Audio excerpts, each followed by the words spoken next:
We're here. We made it finally. That's dope. How are you? I'm good. How are you doing? It's been so long. It ain't been that long. It feels long just because it's been so much going on, but it's been not even a year. I know. I guess you're right. I Well, mean, no. I take that back. When did you leave Miami? oh, it has been a year since I left Miami. I left in January of last year. Yeah, January of last year. January Uh, 2019. yes, January Wow, 2019. I didn't realize you left that early. Because Mm-hmm. I didn't leave until September, and I don't remember. I don't feel like I remember you being in Like New York. You was going to New York in January. I was. I did come back quite a few times though, and like to see my family, and I came back to perform too. So No, I we remember you visiting, but I don't know. I don't even remember it being that big of a gap from January to September. Dude, time flies. I feel like it feels long right now because like everything like you're saying, all the things that have been happening, like a whole global pandemic, you know? Right. Time is actually to me. I feel like it's going by pretty fast. Honestly, like it's. I mean, I don't know. I don't know why, but awkwardly, like because it's already getting ready to be July. Like I remember it just being June 1st and not June 26th. You know what I'm saying? I mean, I remember it being January. You know what I'm saying? I remember when it was March when this whole pandemic thing, Corona thing started. Now it's literally, we're less than a week away from July. Yeah, dude. It's The crazy. 7th month 4th of July is about to be here. Half the year is already gone. Like already. when did that happen? Yeah, I'm. It's. I don't know. So like I said, I don't like because I literally even with today being Friday, I remember coming into this week on Monday like Yo, do these different things, whatever, and I look up, I'm like, yo, it's really Friday again. again. Like it's really Friday Yeah, again. Like it's what? crazy out here. Yeah. How are you doing? Say it again. How are you doing? I mean, I'm good. I'm just trying to figure it out. You know what I'm saying? On many different aspects. I mean, I got school, which is a two-part aspect because that's graduating as well as because like when you go to film school, it's almost like even though I'm getting a degree, Yeah. almost similar to going to a trade school. Like if I was to become a plumber or an electrician, like you Right. don't go to film school to not use that degree. You can go to college, Mm, get a business degree, but then become a teacher or something. yeah. You know what I'm saying? That's not how this works. You know what I'm saying? Like if you go to film school, like you're gonna leave and then do film. Right. You are a If you keep doing it filmmaker. and you fail at it, like you didn't learn all this and pay all this money just to go sit behind a desk somewhere. No. Period. So How changed like now since things are like remote and you have to do like do you have to do classes through Zoom? oh yeah, which is a good thing because that's how I pay my bills. Being I was in the military, they pay for school and they give me like the stipend to pay, rent and all that. Dope. Um, so yeah, so I'm glad they still let the money go through even though it's online because technically you can't do online stuff. It has to be in the classroom, but obviously they made an exception because of Right. There's no choice. right. But we just do classes normal because where I'm at, like we a lot of the stuff we can do on our own in reference to working on the script and whatever other stuff that can be just done typed up, whatever, you know what I'm saying. Yeah. They're trying to make up for a lot of the days that we missed, which are called like stage days, which is basically like we go to like backlots either at Universal, I think we go to. Did we go to? I think it was Universal Studios we went to. Universal, and then Burbank Studios got sound stages and stuff too. Um, so yeah, we missed those last semester because of we was doing everything online. Like they set it up where like they had the instructors go to the school by themselves, like three of them. And this was early in the pandemic. This was before it was really, really, really bad.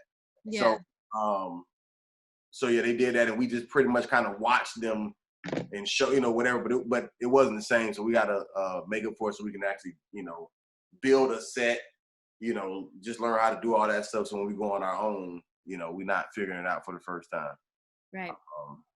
So anyway, so that was a long story, but so that's the school aspect. I got the graduation part, but also the and then of course with comedy, I'm not really tripping because like I get it. I've just accepted it. Like we just can't do it right now. You know what I'm saying? Like it's nothing we can do about it. You know what I'm saying? Like it's no point of freaking out. There's no point of, you know what I'm saying? And especially because, and I hate that, I hate to say this because it sounds like such a misery loves company type of thing, but nobody's on stage. You know what I'm saying? Like nobody's, it ain't like the rest of the world is practicing and I'm over here bullshitting. Like we're all literally getting rusty together. You know what I'm saying? So it's like, it's kind of like, you just have to just deal with it. You have to and then my last aspect is just really what's next in general with mixing comedy, filmmaking. I am pursuing a PhD, so yes. I That's got awesome. like 5 podcasts. I got a lot going on. And as you can see, I deal with a lot of lazy people because majority of them told me they wasn't coming maybe 15 minutes or less before we started. It is some people coming, but I guess people just late. But either way, yeah. It's it's on top of the podcast, you have to deal with the bullshittery of human beings. Being an artist and like having to manage other artists like within your artistry is difficult. So where do you live? I'm in Washington Heights, uptown Manhattan. Gotcha. Yeah, I just got that back recently. So do you know New York well enough if like for me to kind of ask this? Because I guess what I was going to ask is because like I remember my sister lived in Harlem. She lives in the Bronx now, but she used to live in Harlem. But she was telling me that I don't know if it was just her part of Harlem or all of Harlem, but I remember her saying that Harlem and Manhattan was the same thing. Now, I don't know what that meant. What does that mean? Yes. So there are multiple boroughs. Correct. I don't know. Yes. But Harlem is just like a subsection in Manhattan. It's So up Manhattan is the whole borough, but then you got Harlem. Exactly. Just how you have like the Lower East Side or you have the Upper West Side, Chelsea, whatever. Harlem is like one of those like mini sections inside of Manhattan. But honestly, Harlem should be its own borough, I feel. I mean, people treat it as such because when people are from Harlem, they don't say they're from Manhattan. From Manhattan, you know what I'm saying? Because like I once again, my sister has been living there at least 10 plus years now, so I've just kind of learned over the years, visiting or whatever. But I didn't, in my mind, when I was first going there, before she ever explained the difference, which it had been years, because I had even went even before she moved there. Yeah. I always thought that, however the boroughs were set up, I don't know what separated them, water or whatever, but I always thought that they were separate. I never thought that this was, I didn't even know they were close for one. I mean, I didn't have a sense of direction, but you know what I'm saying? But I in my mind, they were always separate until she said something. And then I was like, oh, okay, well, that's kind of like when I found out that tilapia wasn't a real fish. So I had to stop. You're going to have to explain that one. Yeah. So I heard it on a podcast and then I ended up looking it up. And apparently like, it's like I don't know if this is the correct terminology, but like they basically can make it, if you will. Like you can, it's some type of I don't think it's as processed as like a McChicken from McDonald's. Right. I don't think it's like that processed type of meat, but you just have to look it up. Like, but it's not to my understanding of what I saw and what I heard, it was not a fish that people it doesn't occur naturally in nature. Yeah, I don't know if it's like I don't know if I remember saying it was like a farm or something. Like it was, I don't know. It's a thing, but it's not a bass. Nobody's out there catching tilapia. That's not a thing. It's not a thing. Tilapia catchers. They're out of jobs. That's wild. I've never heard of that before. Yeah, it blew my mind. So and it was several months ago. So I haven't eaten tilapia since. I haven't eaten it since. Like I feel lied to. I feel victimized. Absolutely. Never eating tilapia again. Absolutely. I started buying salmon fillets instead. But I know salmon is in that motherfucker. Salmon, however you pronounce it. But I have to say, I love how you pronounce the L. Well, because that's how they pronounce it in the South. Now I'm aware of both, but I always just throw out the one that's most comfortable first, and then I acknowledge the correction later. That's smart. Yeah. But I just, but I'm South. I'm Southern as hell. I'm American as hell too. I've learned that over the time, especially when I moved to Miami. Mm-hmm. So many Spanish speaking people, and I've always just only been around like Puerto Rican or Mexican. Like that was always the Spanish people in Georgia. Most, I went there from Ecuador and Guatemala and all over the place. I'm just like, oh, okay. I know when I first got to Miami. Well, I mean, I lived there since I was 10, but like I grew up in New Jersey, and I had never heard of any other type of Hispanic person than like Mexican people. Right, so right. I was like, oh, there's more, which is great. It's beautiful. No, it is. Miami. I mean, it's good for comedy as well. Like you have to really make your jokes relatable. You know what I'm saying? Because don't get me wrong, you can tell the Miami-based jokes, Pollo Tropical, whatever. But outside of that, like to try to make it personal, you still have to, you have to make it relatable because there's so many different people, and then there's so many visitors, so many tourists, and so many. You go to even just on a red bar or whatever, like any little hole in the wall can just be the most randomest audience in the world. What about in Cali? Like, how's the comedy scene over there? Well, it's pretty much the biggest Ponzi scheme you will ever run into. The reason why I say that is because, I call it my Ponzi scheme, but with an asterisk. The reason why I say that is because it is a scheme, but I get it. Okay. And the reason why I say I get it because from a business standpoint, there are so many comedians in LA. And when I do this, I don't necessarily do this because I'm judging whether people are funny or not. I'm saying that based off of how many people trying it for the first time, on a dare, whatever. But there's literally open mics. We're not even talking about regular shows, right? That's a whole different category. There's a website with open mics that you can check Sunday through Saturday. Yeah. And they literally have shows at different locations every hour on the hour, starting from 12 noon all the way to like 10, 11 o'clock at night. Wow. Every single hour on the hour. And not just in one spot. I'm talking about multiple places within each time slot. And they got all of them listed out. So, and all of these places have at least, on the very, very least, probably 5 comedians. At the very, very most, it could be Jesus. I mean, 200. You know what I'm saying? It could be whatever. So it just depends on what night. Because like different places have different things. So like the Improv has a night where they give out like 75 tickets to like the first 75 people there. So like it just said they start handing out the tickets at 5. You want to be there by like 4 so you can get in line because so that you be in the first 75. Then once you get the ticket, you write your name on the ticket, you put it in the bucket, and you hope it gets pulled within like a 2-hour window. Everybody gets 3 minutes apiece, whatever. That's like, and then I think like the Comedy Store got their own thing, Laugh Factory. Everybody, they got their own little once a week, whatever, little 2-minute, 3-minute shebang. But as far as getting on stage doing 5 minutes, 7 minutes plus, going to these, either like Ha Comedy Club or different comedy clubs, Ice Bar, or you may just go to Hole in the Walls, whatever.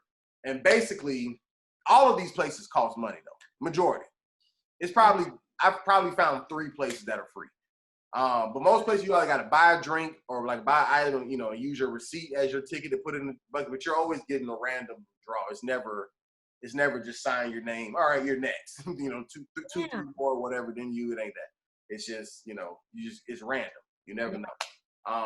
But you pay for all of these, and so you'll pay like $5 for 5 minutes, $10 for 10 minutes. Some places may be $3 for 4 minutes, whatever. They all got different prices. But you pay for it, and you go up. When you wait to get called, you go up and you do your time, and you're performing basically in front of all the other comedians who also paid to perform, which means they obviously don't give a fuck about you. And when they're on stage, you don't give a fuck about them. So it's literally just a bunch of people. Like the only people who really pay attention is like the newer people who are like, they're supportive. They just get into comedy. Like they sit in the front, whatever. But most people who you can tell who's been, not even doing it for a while, like 10 years, just even a year, who know that comics don't give a fuck by now. Like you can see that different type of demeanor. So, that's pretty much the nature of it. Then you do have the book shows. And I know this is a long explanation, but there's a lot that goes with LA comedy. I'm trying to put it in a nutshell, but it's very different. And I'm sure you probably can see this more in New York than in Miami. It's very different from Miami in the sense of like Miami has new comics like 5 years or less, and then 20 years or more. There's no real, year comic. Yeah, You're either just new as hell or old as hell. You know what I'm saying? Like, so, and Manny's probably the most in the middle with being like 10, 11 years, but he don't really do comedy like that. He just put on shows. So, but out here, like there's quite a few guys who've been doing comedy 10, 15 year range. And they are nowhere near famous. Like, but I'm saying, but they work out here constantly. Like they're constantly on book lineups with, little showcases, whatever like that. Like they're not doing open mics. You know what I'm saying? They may even get on like a what is it, the laugh tracks or whatever it is, and the laugh track, laugh mob, whatever. Like when they tell the joke and then it's a reenactment of whatever it is. Oh, that show. Yeah. Like some of them have done that. Some of them done like, Wilding Out, whatever. Some of them, I've seen internet comedians out here, you know what I'm saying? I mean, it's just, but I've seen, you got some like bigger names, but then you got some people they can walk around, no security, no nothing. They just, they chilling, you know what I'm saying? So it's so many levels out here. So it's that much harder to be noticed, you know what I'm saying? Because you don't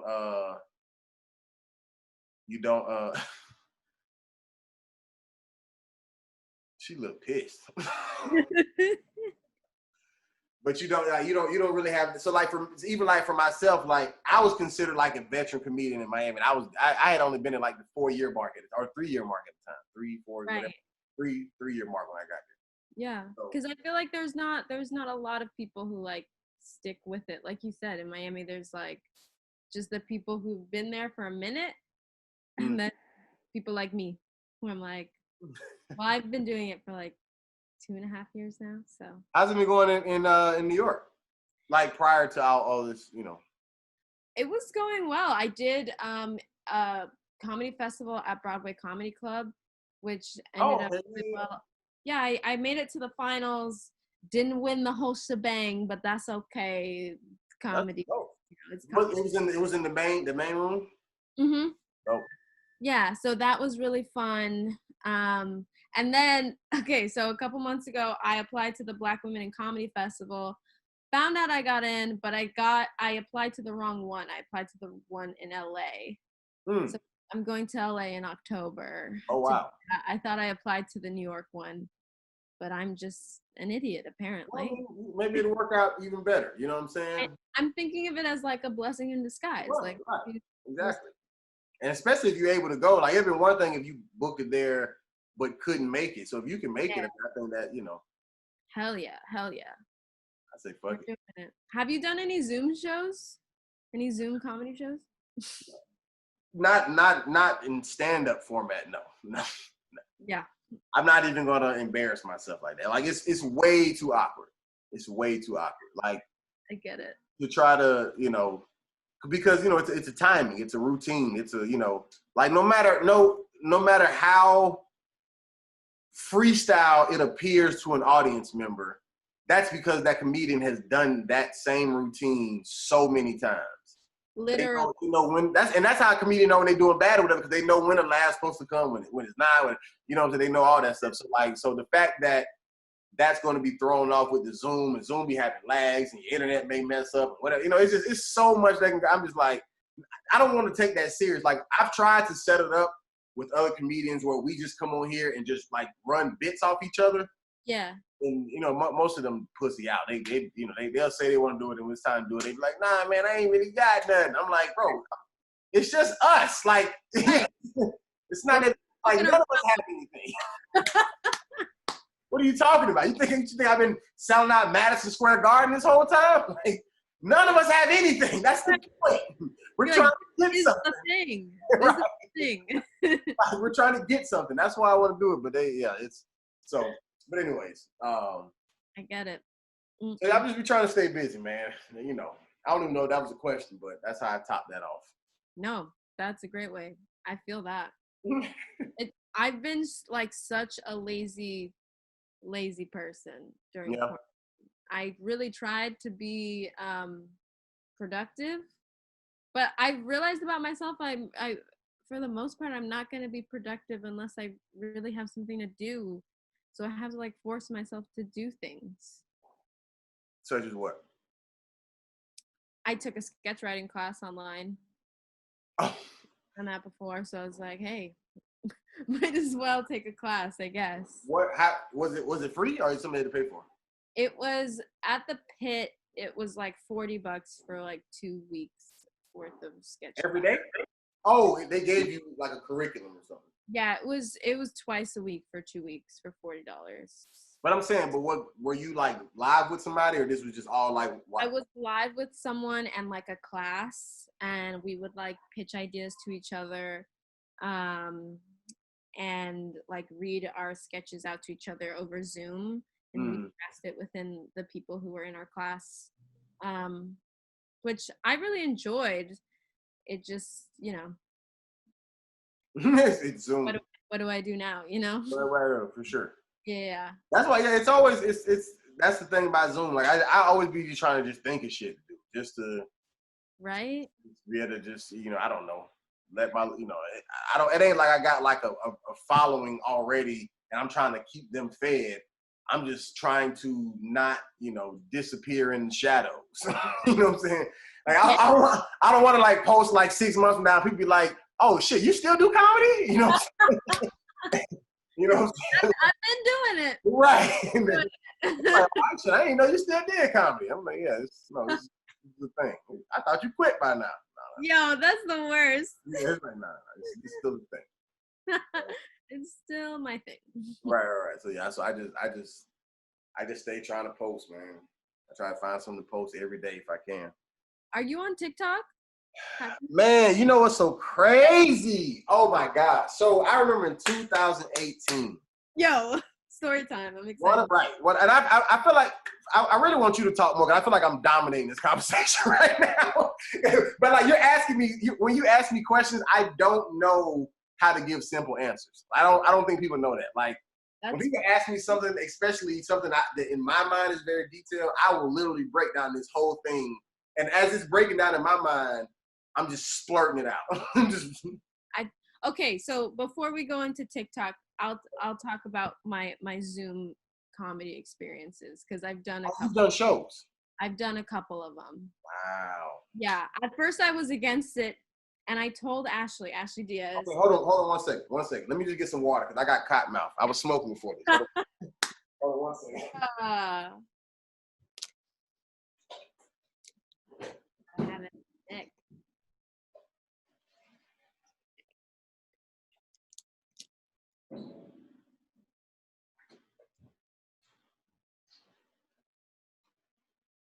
All right, I'm ready. Let's do it. Okay, so I was asked to do like an open mic situation through Zoom.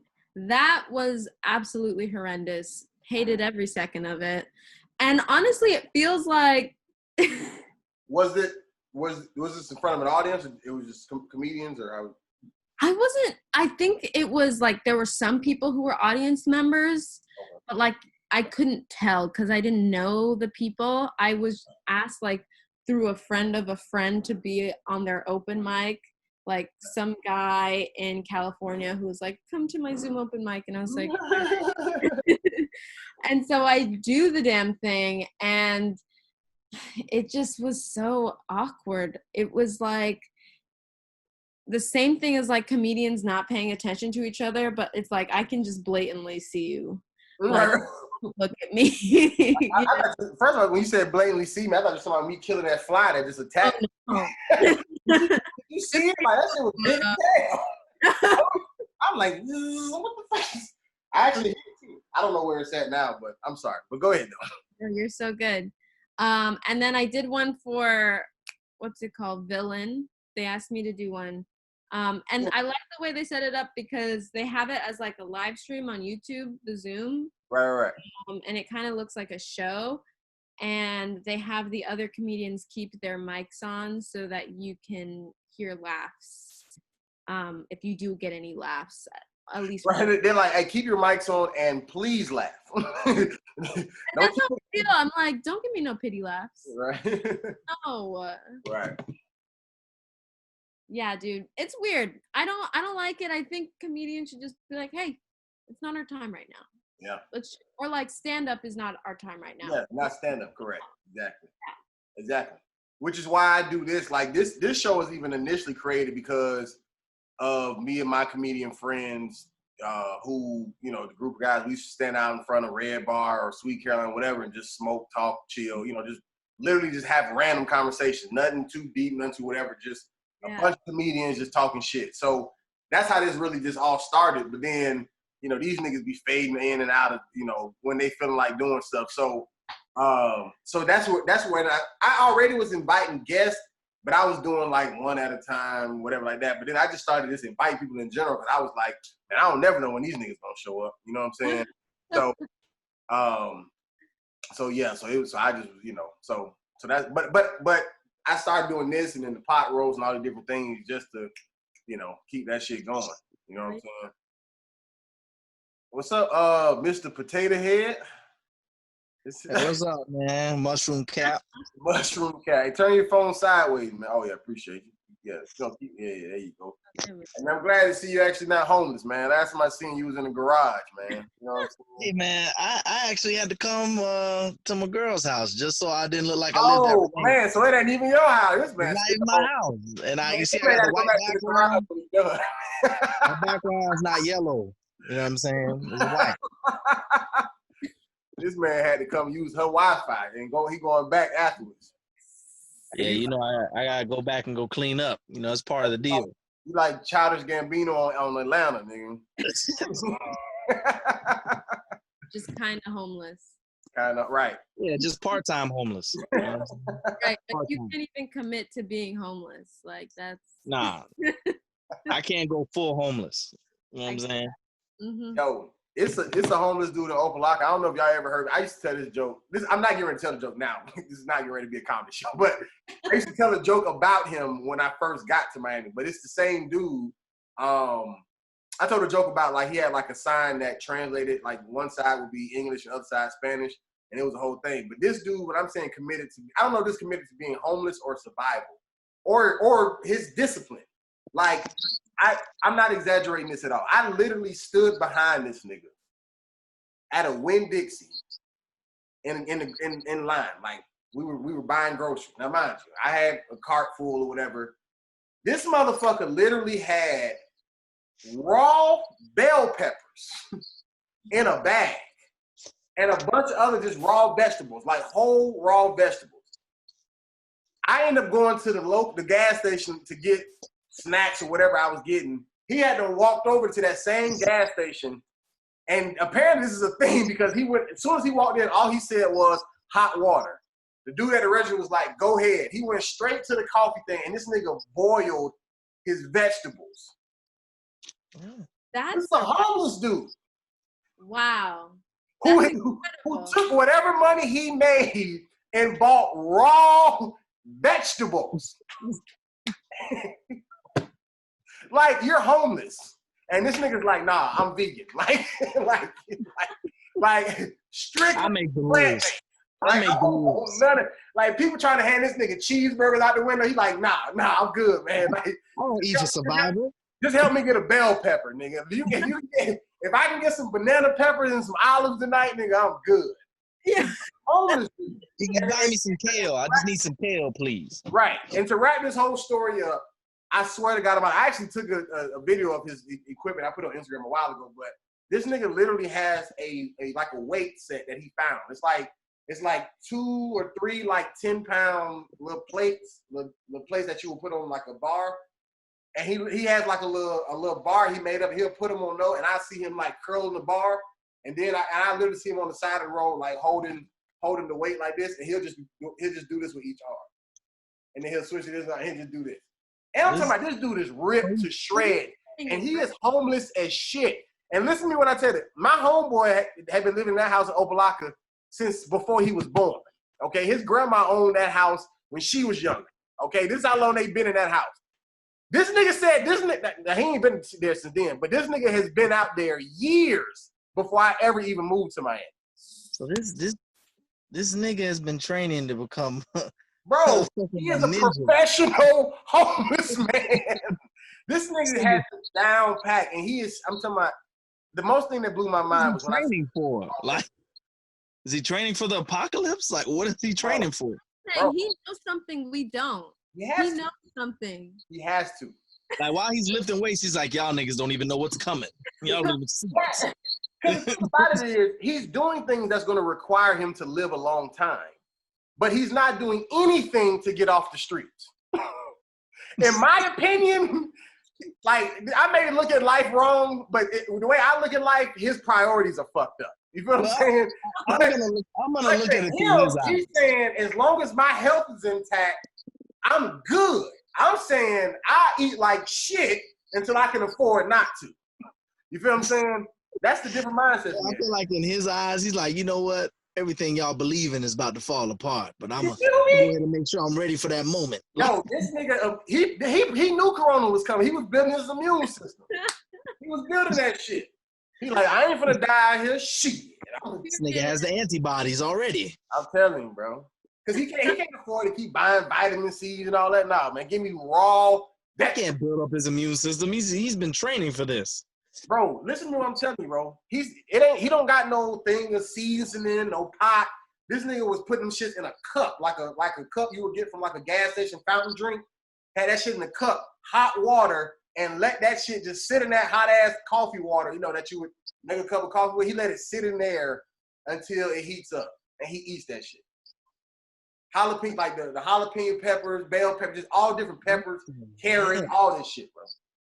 It's the craziest shit I ever seen in my life. This nigga need to be on Naked and Afraid, bro. Maybe it's just for the streets. Maybe he dirty. Like he not bathed, nothing. Like I want you to envision the most homeless man you could ever see in your life. Like that's what's so mind blowing about it. Like, bro, you don't have shit, but you are dedicated to this shit. Like, I don't know if this is something religious. I don't know. He could be a roster because he got like dreads, whatever. I don't know. But this nigga, whatever he dedicated to, he sticks to that shit. He sticks to it. Hey, at least he can commit to it. And I mean, a homeless person who cares about what they eat, like that's I've never seen that in my life. Ever. What do you do? Like, what do you do if you're homeless, but you're like gluten-free? You know, like you live that life. Red dye number 2 in anything that I eat. Everything we eat got cancer in it. Period. I'm telling you. I feel like they're just gonna pop up with every day. I hear something new. Pop-Tarts got cancer. Toaster strudels got cancer. Did you know that tilapia wasn't a real fish? Nah. He got fucked up. He didn't even know it. No, bro. I just learned this shit a couple months ago. Yesterday. Don't tell me that. What am I eating? Say it again. Am I here eating mutants? What's going on? Bro, apparently, bro, they raise these shits on a farm or something, bro. Like, I don't know, man. Like, Y'all gotta look it up. I don't want to give out too much wrong information, but I heard somebody say it, which is what triggered me to look it up. And then, yeah, just one. I ain't ate tilapia since. I ain't ate it since. I used to fuck some tilapia up. Genetically engineered. They're genetically engineered. What? That's what Google Bro, said. what else is genetically engineered, bro? What? Jesus. They're just ruining everything. It's bad enough I know chicken ain't real. Bro, in all my life. What you mean chicken ain't real? Bro, there's a Popeyes everywhere. How are you telling me you can supply this much chicken? No. I thought you meant I thought you meant the bird itself wasn't a real bird. No. Chicken ain't real. No. I get what you're saying. Yeah, it's way too much chicken. Every restaurant sells chicken except vegan. It's impossible. I know I'm not eating chicken. Some of this has to be some other bird or something you just found. That'd be fine. Yeah, it is. It's good as fuck. I'm pretty sure that crow meat is amazing. I barely even eat burgers and shit. I eat chicken sandwiches everywhere I go. Everywhere I go, I eat a chicken sandwich. I don't eat beef like that. Nigga, I be at Italian restaurants like, hey, let me get the chicken parmesan sandwich. I want chicken sandwich. I'll go to Burger Fry and try and get a chicken sandwich. I'm telling you, bro. Everywhere I go, I always see, do you got some level of a chicken sandwich? Chicken panini, anything. Like, I'll take it. I want chicken. And I remember I went to a Philly like cheesesteak spot, and I was like, do y'all have chicken Phillies? Yeah. He looked at me crazy. He was like, I was like, damn, bro, I can't ask a question. I just want the bird. I don't want the beef. That's real. Anytime I see a place got Philly cheesesteak, they don't even gotta have chicken Philly on it. I just add, hey, y'all got chicken Philly? Can you cut up chicken tenders instead and just put that in this, instead of the meat? I mean, one time they gave me a chicken Philly, and I swore to God it was a Philly. I was like, bro, this is steak. He's like, bro, I'm telling you, that's a chicken. I was like, nah, you trying to swindle me. This is steak, sir. I know what chicken tastes like. Have you ever had a vegan gyro or gyro or gyro, however you pronounce it, where you from? Man, listen, man, I tried that vegan shit for like you make that shit few with months. mushrooms. Like, instead of meat, it's mushrooms. It was good, but it didn't taste like meat. It just tastes like some very well seasoned mushrooms. Somebody gave me an avocado and banana smoothie the other day, and I almost threw up. And the crazy part about it is, when somebody buy you something, I'm nice. So I'm like, I'm going to try to drink at least half. I took a sip of this and I said, this here nasty. I take it back because we don't want it. I remember the first time somebody bought me a cucumber Gatorade. Nigga. I took 2 sips and handed that shit back. Was the worst Gatorade ever made. That's just rude, first of all. That's not your friend. That's not your friend. That whole brand where it was like a different G. It was like Gatorade Light. I was like, what is this? What is this? What's this piss water? That's what it tasted like. I was like, this is ridiculous. I'm sure. I mean, I actually came across people who liked it for whatever odd reason, but like that was tremendously gross. I know some that like that one and the watermelon one, and I was like, can't do it. I haven't had one. I don't know if I had a watermelon. It was a watermelon one, and I was like, this is filthy. I was like, this is disgusting. Throw it away. But see, I've had some bad Gatorades, but it was just because like they just wasn't as good as the color that it came in, type shit. But that cucumber one literally tastes like a cucumber. Like it found like it does not taste like a Gatorade with like a hint of cucumber. No, you taste the whole cucumber. I just feel like there's just certain things where it's like this shouldn't be a flavor ever. Like when they came out with the dark red Gatorade and the red Gatorade and the baby blue Gatorade, just stay in that realm. That is where you belong. But when you start going into different colors like green and purple and pink and blue, and then like other blues and black, like just stay away. I don't want to see a purple Gatorade. I don't want to see none of that. Man, motherfuckers be getting bored competing with Powerade and shit, man. That's too much Caucasian in the room. It's Caucasian people come up with those type of flavors. We put cucumbers in the bottle. See, Jordan figured it out. Like, I mean, he pretty much just keeps selling the same shit over and over, and people just keep buying it. Gatorade don't realize that niggas will do that. Like, if you just keep selling a red Gatorade, a purple one, a blue one, Bro, we'll keep buying that shit. They just say, hey, we bringing back the same flavor from the 90s. We know it's the same bottle, but we telling you it's the 90s bottle. Put a retro tag on it, a little old school tag, make it faded. But you know, use the old emblem you were using before. Just give us some nostalgia. Jordan be doing that all the time. I'm like, bro, you're buying the same shoe, and it don't even last as long. It's like, why am I gonna buy the second thing? Them shoes, the white shoes go yellow after about like a year. And people don't even play basketball in them. People wouldn't dare play basketball in a shoe that was made for the best basketball player. People treat it as a dress shoe. They almost treat it like some Stacey Adams. And like you. I seen somebody wear a tuxedo with Jordans, and I literally had to stop him and say, hey, my man, you're not coming in there with us like that. He was like, bro, nah, this is hard. I'm like, hold on, first of all, what job? Was you a bouncer, nigga? What was this? What? That's when I was bouncing. I was literally like, bro, my man, you're not coming in here like this. And he was like, nah. I'm like, bro, it's dress shoes, dress shirts. What are you doing? He's like, bro, this is a dress shoe, bro. These shoes $300. I'm like, yes, but the rest of your outfit it just don't go together. Who told you this? Them bill was definitely $300. I'm sure. Yeah, I just that shit get me hot. Like I know a lot of niggas that like to do that. But let's go back though. So where was you bouncing at, nigga? I just can't imagine. I can't imagine somebody ass for being too drunk. Let me explain to you what I did. At this time, I was the same size, but I was like 18, 17 in the club, and everybody else is 21.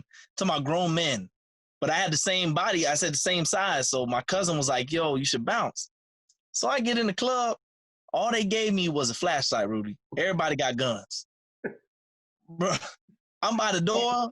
People start fighting. My man, I'm thinking I'm supposed to go break it up. My man grabbed me real quick. He said, hey, man, we don't do that here. I'm like, so what are we here for? He said, you see this? Put this light up, pop it 3 times. When you do that, there's another group of dudes that they bring in that actually do all that. They break up everything. This nigga, there's 2 different sets of bouncers. There's the ones that actually do their job, and there's the ones that don't. This nigga is giving the 1 minute light to the other bouncers. Yeah, like, hey, my man. 1 minute light. I got 1 minute left until somebody die in this fight, okay? Y'all need to get him. Somebody done broke a bottle. Anybody want to jump in? Like, no. I wasn't doing none of that. I was young, man.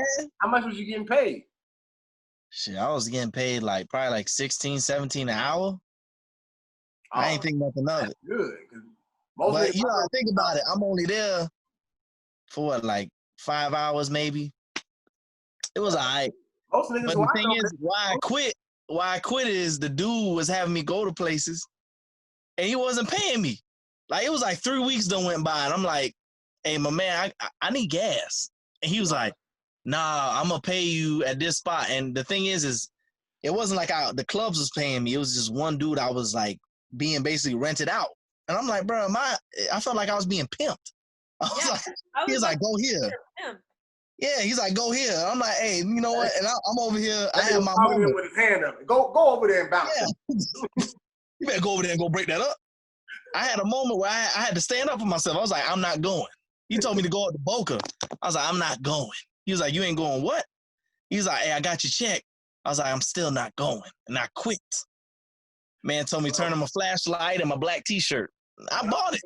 Bro, most niggas I know who bounce, bro, they got $50 for the whole night, nigga. So, like, that's what I'm saying. Like, 16, 17 an hour is really good. I know niggas get a $50 bill at the end of the night. All right, good job, nigga. Good job. That's insane. Hey, man, I know some that are like that. Now, the thing is, you don't want to be at, like, strip clubs. Strip clubs is the worst for me. Oh, I'm sorry. I could never. That was one of the ones where I would get scared, especially because I was in the hood strip clubs. So I used to just be the nice bouncer that just let you in. Any niggas that look like killers, I'd be like, hey, go ahead, homie. Go ahead. You good with me? Nah. Don't even worry about the door. Nah. Dancers be tripping. He ain't pay me. Listen, I'll pay you. Just let him go. Okay, just let him go. You $30,000. Don't worry about it. Yeah. What is it? About 4 dances, $40? Listen, I got that. It's all right. Just go about your business. $40. Yay. All right. See you later. You trying to get his both shot? Cause he gonna stay after. Bruh. He gonna stay. A lot of them dudes that was there, they ain't had no life. I hate strip clubs, bro. It's the biggest tease. I ain't been to strip clubs since I was about probably 17 years old, 17, 18 years old, bro. I have a love-hate relationship with them because they make the best wings. So I've I'm heard talking about the strip club I went to in Tampa and stuff when I was a teenager. It wasn't no spot that you go to for food type shit. Like this was just bullet holes, you know. Not in the wall. I'm talking about in the strippers. Yeah. I'm talking about you know what messed me up? When I see the C-section scar, I be like, why are you dancing? They be bad though. They look good, but it's like when you rub your hand across their stomach, you're gonna feel a little incision. Yeah, you start feeling all that silly putty. Because some of them be wearing them drawers that cover their people. C-section scar, like nah, I got stabbed in a fight. I had appendicitis. No, it's not appendicitis. That's not what that is. I be seeing some. I'm like, I remember one girl. She had got the surgery. Like when I was working in one of the clubs, she had got the surgery, and she got her titties done. But when I seen them, like when she finally came back, she had like these 2 lines. This looked like she had crosshairs. Like I was like, what's going on? Like he's like, oh, they gotta heal up. I'm like, nah, he fucked you up. You better get all you can out of that. I experienced that my first time going to a white strip club, and I never went back. I tried to go to like an upscale one. All of them had them fake titties. They titties had a big gap in between them. Like it was sitting all like this. I'm like, nah. I call those bullseyes. Yeah, I'm like, nah, I'm good, man. Yeah, I don't like those, man. I've never been to a strip club. All right, I'm gonna hang up on you now. No. No way. Strippers are amazing. They're so strong. Have you guys seen the video of the stripper that falls like 10 feet from the air and then she keeps I like how she gives them credit and then immediately goes through a video where somebody dies. Have you seen their worst injuries? But y'all, she falls, she lands, and then keeps twerking. Yeah, I seen it, yeah. Yeah, because that's commitment to excellence. That's what that was. I'm pretty sure the next morning she was in the hospital. She was. Oh, yeah, Rudy, I seen it. She had broke a jaw or something. But she collected her bag. Yeah, but that was adrenaline carried out. That's like, adrenaline. That's what adrenaline is. She said, "Oh shit." That was just straight adrenaline. She ain't know what hey, Rudy. Falling. Yeah, you know how you wake up from that dream when you fall right before you hit the ground? She was in Inception. Hey, Rudy, she fell. She's like, oh, I'm still at work. I'm telling you, well, she thought she had to woke up from the bed. What are some good strip club suggestions? Say it again?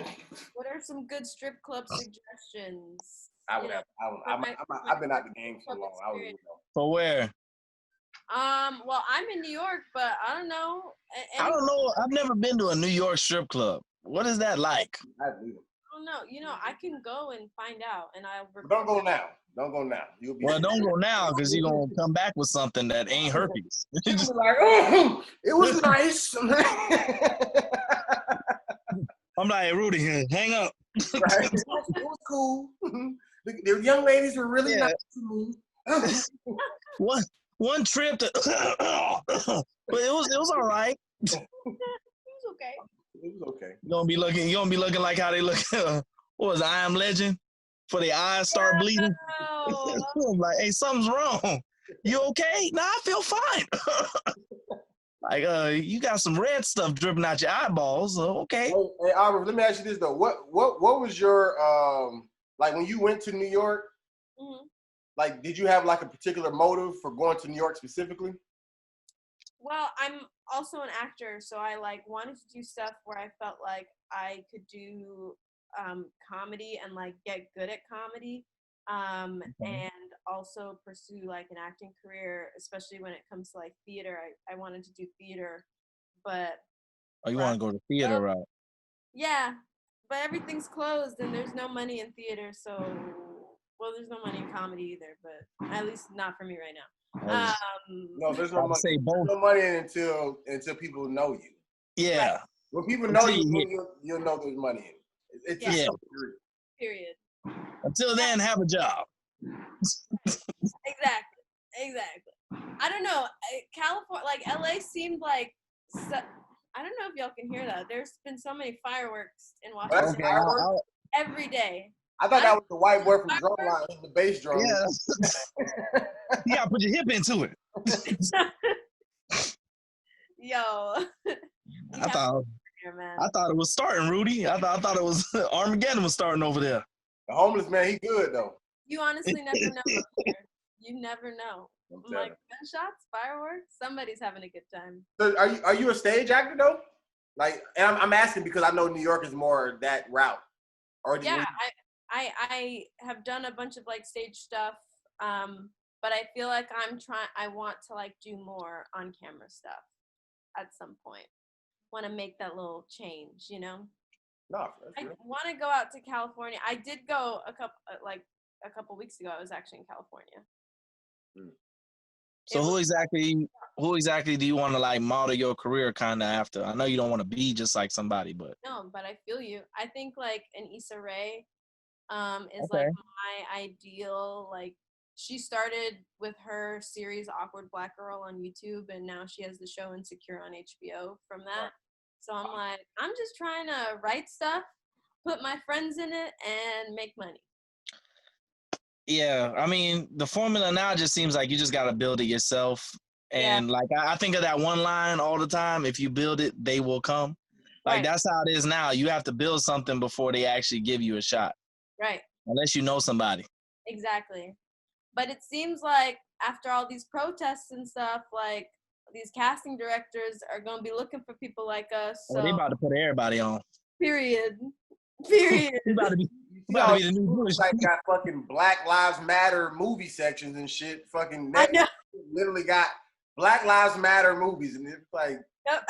And you're like, I could find these on my own. Like I didn't need a category. They about to guilt trip white people into supporting all these movies. And then, like, it's not even dope movies like Friday or some shit like that. They be showing every Roots and shit. 12 Years a Slave. I'm like, I don't want to watch this. This is not Black Lives Matter. I don't want to watch slave movies all the time. I mean, if we're going that route, can we go to Django? Or we going to Django route? Can we go there? It's a I thing. know. There are definitely some Karens sitting at home being like, I'll watch The Help tonight.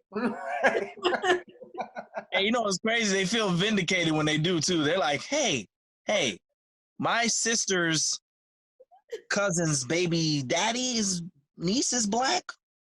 I love black people. Like, what are you doing?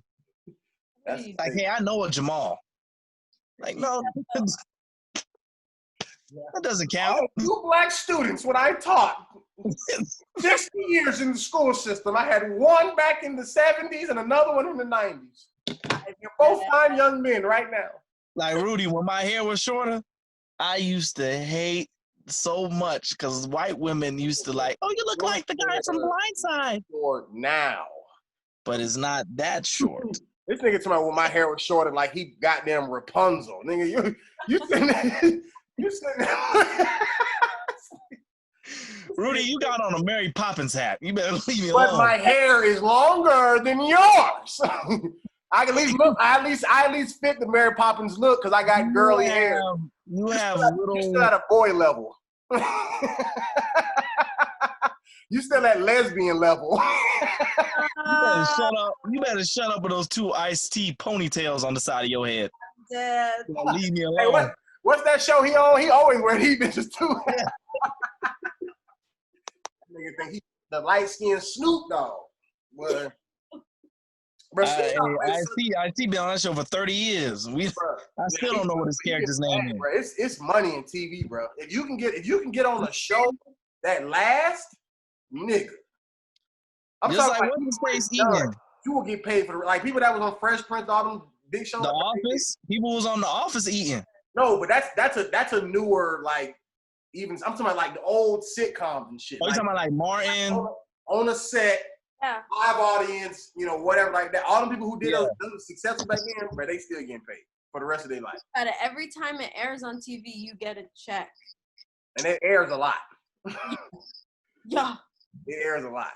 That's what All I them need. shows air. Even if it's 2:00 in the morning, whatever, that shit airs on. I remember Michael Blackson was talking about how on Friday he still gets checks, or Friday after next Friday or something like that. But he ain't getting no money from it. But whoever was on Friday, I heard they just got paid a little lump sum, like $2,500 each. Yeah, because they budget was so small, but also but Ice Cube had a big enough influence as a rapper, so he was able to reach out to industry people who end up becoming stars but hadn't blown yet. Like Nia Long was still new, Chris Tucker still new. Like none of these people were movie stars yet. You know what I'm saying? Yeah. So like we look at them now and we like, damn, that was a star-studded cast. But back then they was still just low-key regular. Yeah. You know what I'm saying? So yeah. So like it so yeah, he that wasn't the dream team that we think of it now. Huh? That wasn't the dream team that we think of it now. Right, exactly. Like he caught a lot of people, a lot of talented people before they blew up. And so he was able to pay them the small amount, but I'm sure they, probably maybe did like a back end deal with like residuals. I'm pretty sure they did. I'm pretty sure everybody got their little bread. Mm-hmm. But I've learned that even here in film school, like that's a lot of independent filmmakers. Like when you can get a big star to agree to do your thing, especially if you're gonna get some level of distribution, then you can do a back end deal with them. Like, hey, I got just say 10,000 right now just for you to come shoot, and then once we whatever, you can get another 100,000 or whatever it is. 500. That's what I'm trying to get. I'm trying to get there. What, my hair just won't grow.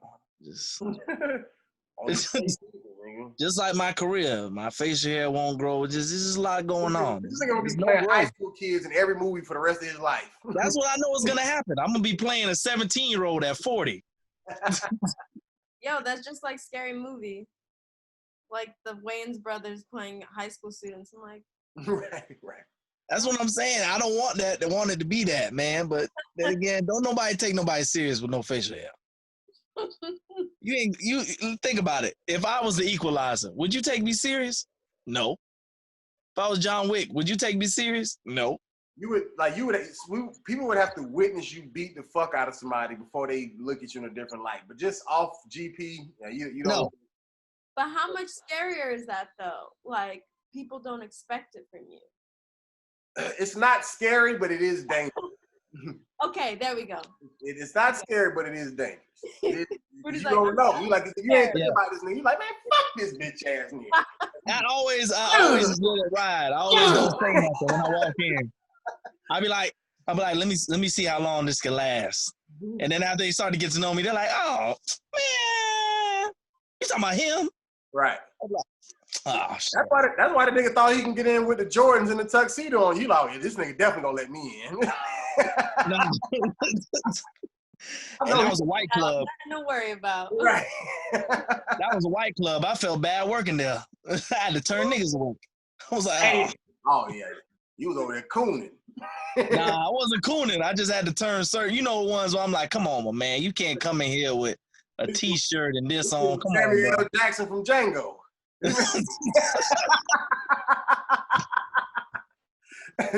Hey, Rudy, let me tell you about Candyland. He did not like to see a nigga on that nag. It's a nigga on a nag. What the hell is a nag? That's an old ass term. Hey, man, the fact that my only thing with that movie, I'm like, bro, I couldn't live in that time. They say it too much. I was like, dang. They say what? I was like, I couldn't survive. Like, if somebody just transported me back then, I wouldn't be able to fit in. Because the second y'all would be like, hey, man, call me a nigga one more time. Just say it. Let's stop playing with me.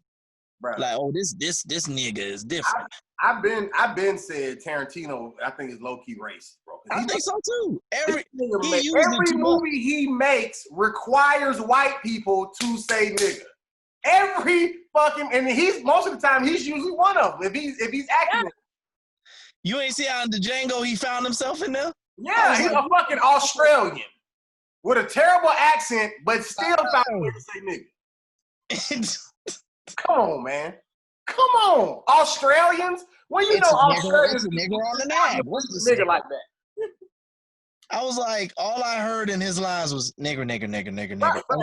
Bro, I'm telling you, bro. Every movie, bro. I was like, some of this dialogue doesn't even require this. Bro, every movie. Every movie. Bro, and there's movies that don't even make sense why they using it. I'm like, bro, it's a zombie movie. Why? Yeah, but like even in Pulp Fiction, I'm like, in real life, I feel like Samuel L. Jackson's character would have popped him in the face for saying it. You know, like Right. what? It makes no sense. Bro, isn't that the movie the same? Is that the same movie? I don't know if I'm right or not. But is that the one where Vin Rames and Bruce Willis are in that video store? I think so. Yes, Is Bruce it? Willis is in Pulp Fiction. I'm sitting here like, yo, why in the? I don't care what bag you offer me. Why would you want to do that scene? What happened? Because Bruce Willis was like real young or something. When he had like hair in his head or something. Yeah, he had that receding hairline, but he had that middle part was a little faded. But it, you know, when white people hold on to it, they get that little horseshoe. They hold on to their hair. You know, white people hold on to their hair the longest.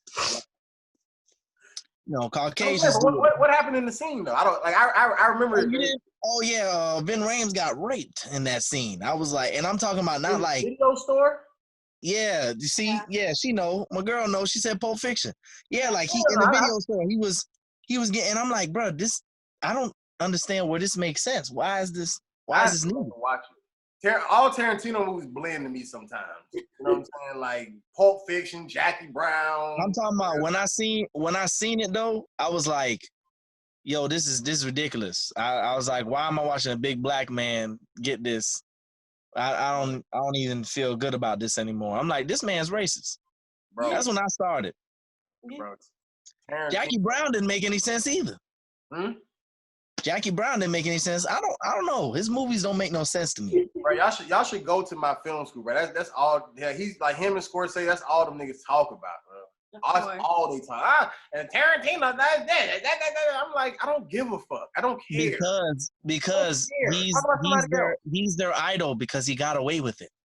I'm saying, but even it'd be whether it's the teachers, the black students, whatever, like black, white students, Asians, anybody. If you didn't feel all they talk about is Tarantino, Scorsese. Of course, you'll hear Spielberg. You know what I'm saying? But most of the time, it's just usually them two. But I don't understand with Tarantino because in my eyes, I'm like, granted, I'm not a film student. I do shoot my own skits and I shoot my own series, but I don't get what's the fascination with him. I don't see what he's done. Like some of the stuff I've seen, okay, this angle here, this scene here makes sense. But there's like a lot of stuff where I'm like, okay, this is just cheesy. Like, bro, you have to. Well, first, Aubrey, did you have an answer for this? I'm sorry. What was the question? Okay, well, never mind. She wasn't.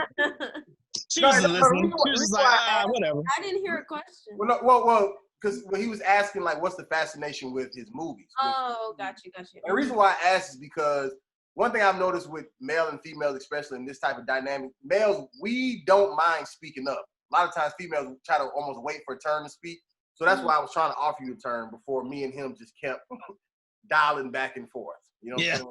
Because we don't ask for permission to speak. We just talk. We be hopscotching. We just jump in like, my turn. But thank you. So did you have something before I imparted my 2 cents?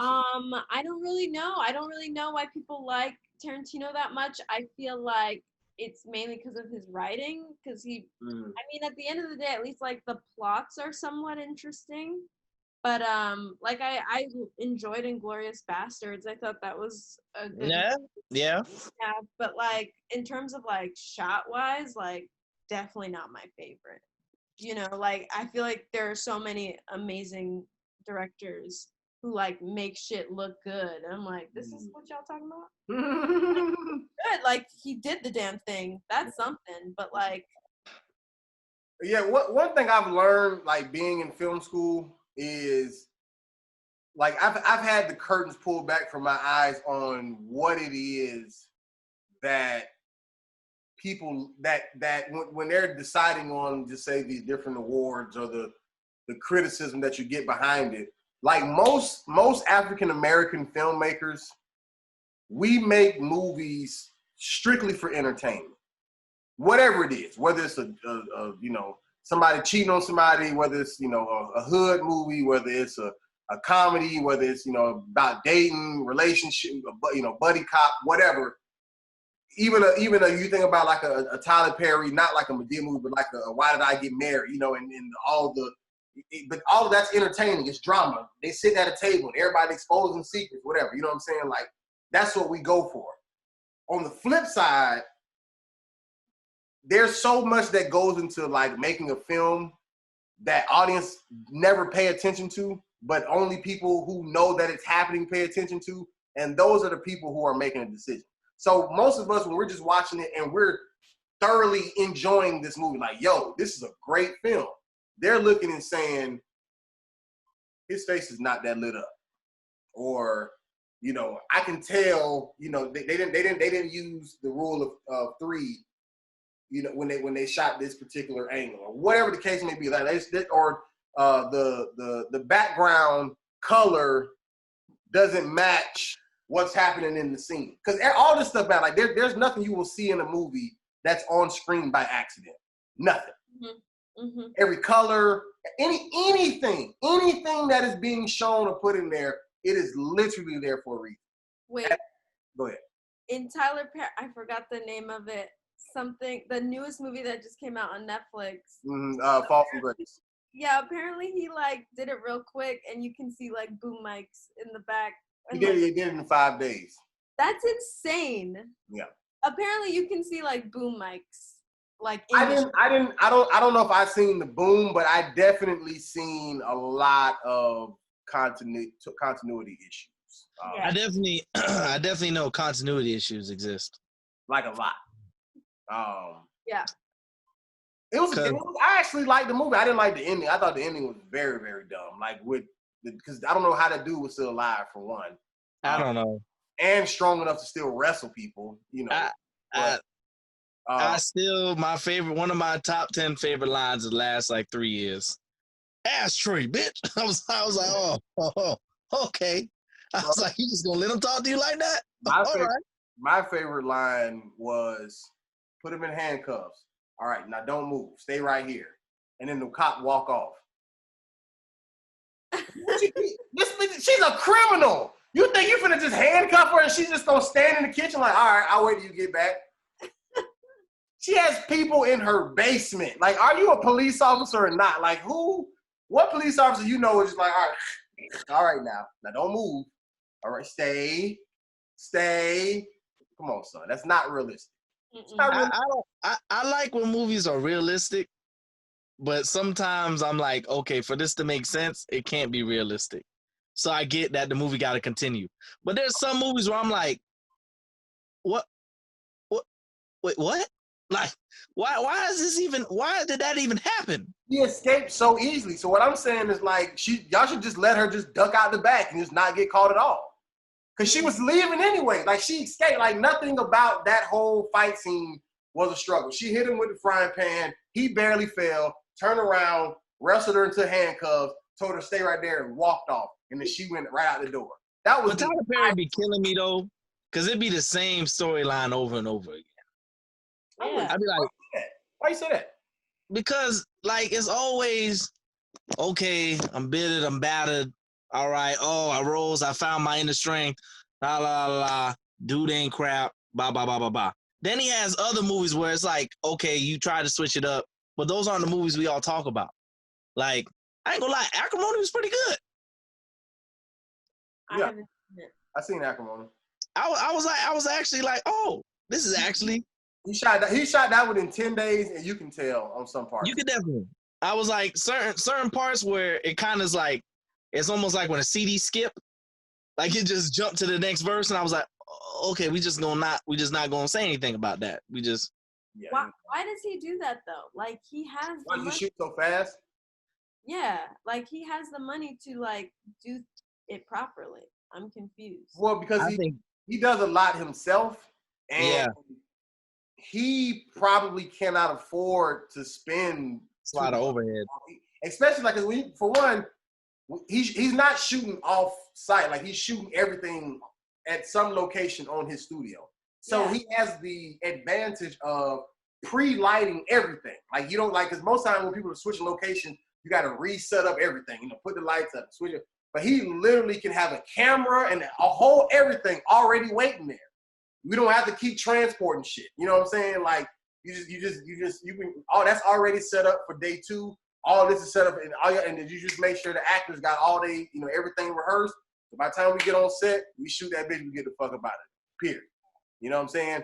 Now, I'm not saying that's the wisest thing, but he has that because then now he's moving on to whatever TV show he's shooting. Because he's with the stuff that says Tyler Perry, whatever. Like he's very hands on with that. He's writing himself. He's producing it. He's directing it. You know what I'm saying? So like with him doing everything, he's keeping the bag to himself.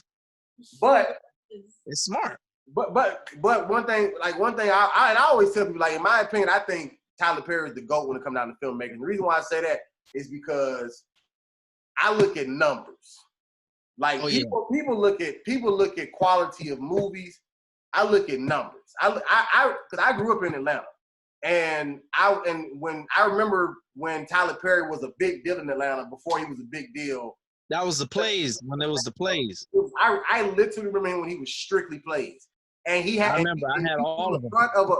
And he got on the front of I think it was Ebony magazine, and because he had just bought a $5 million house in Atlanta, and this was no TV shows, movies, none of that existed. That was just plays. Plays. Like I remember that. This man was a superstar, especially in Atlanta, strictly off Madea plays. So I remember maybe around 2005-ish or whatever like that was when he made his first movie, Diary of a Mad Black Woman. And since then, from 2005 to now, this man got like 25 feature films made. On top of 8 to 9 TV shows, still doing plays that he's either in or just writes and still, sending people on the road to do.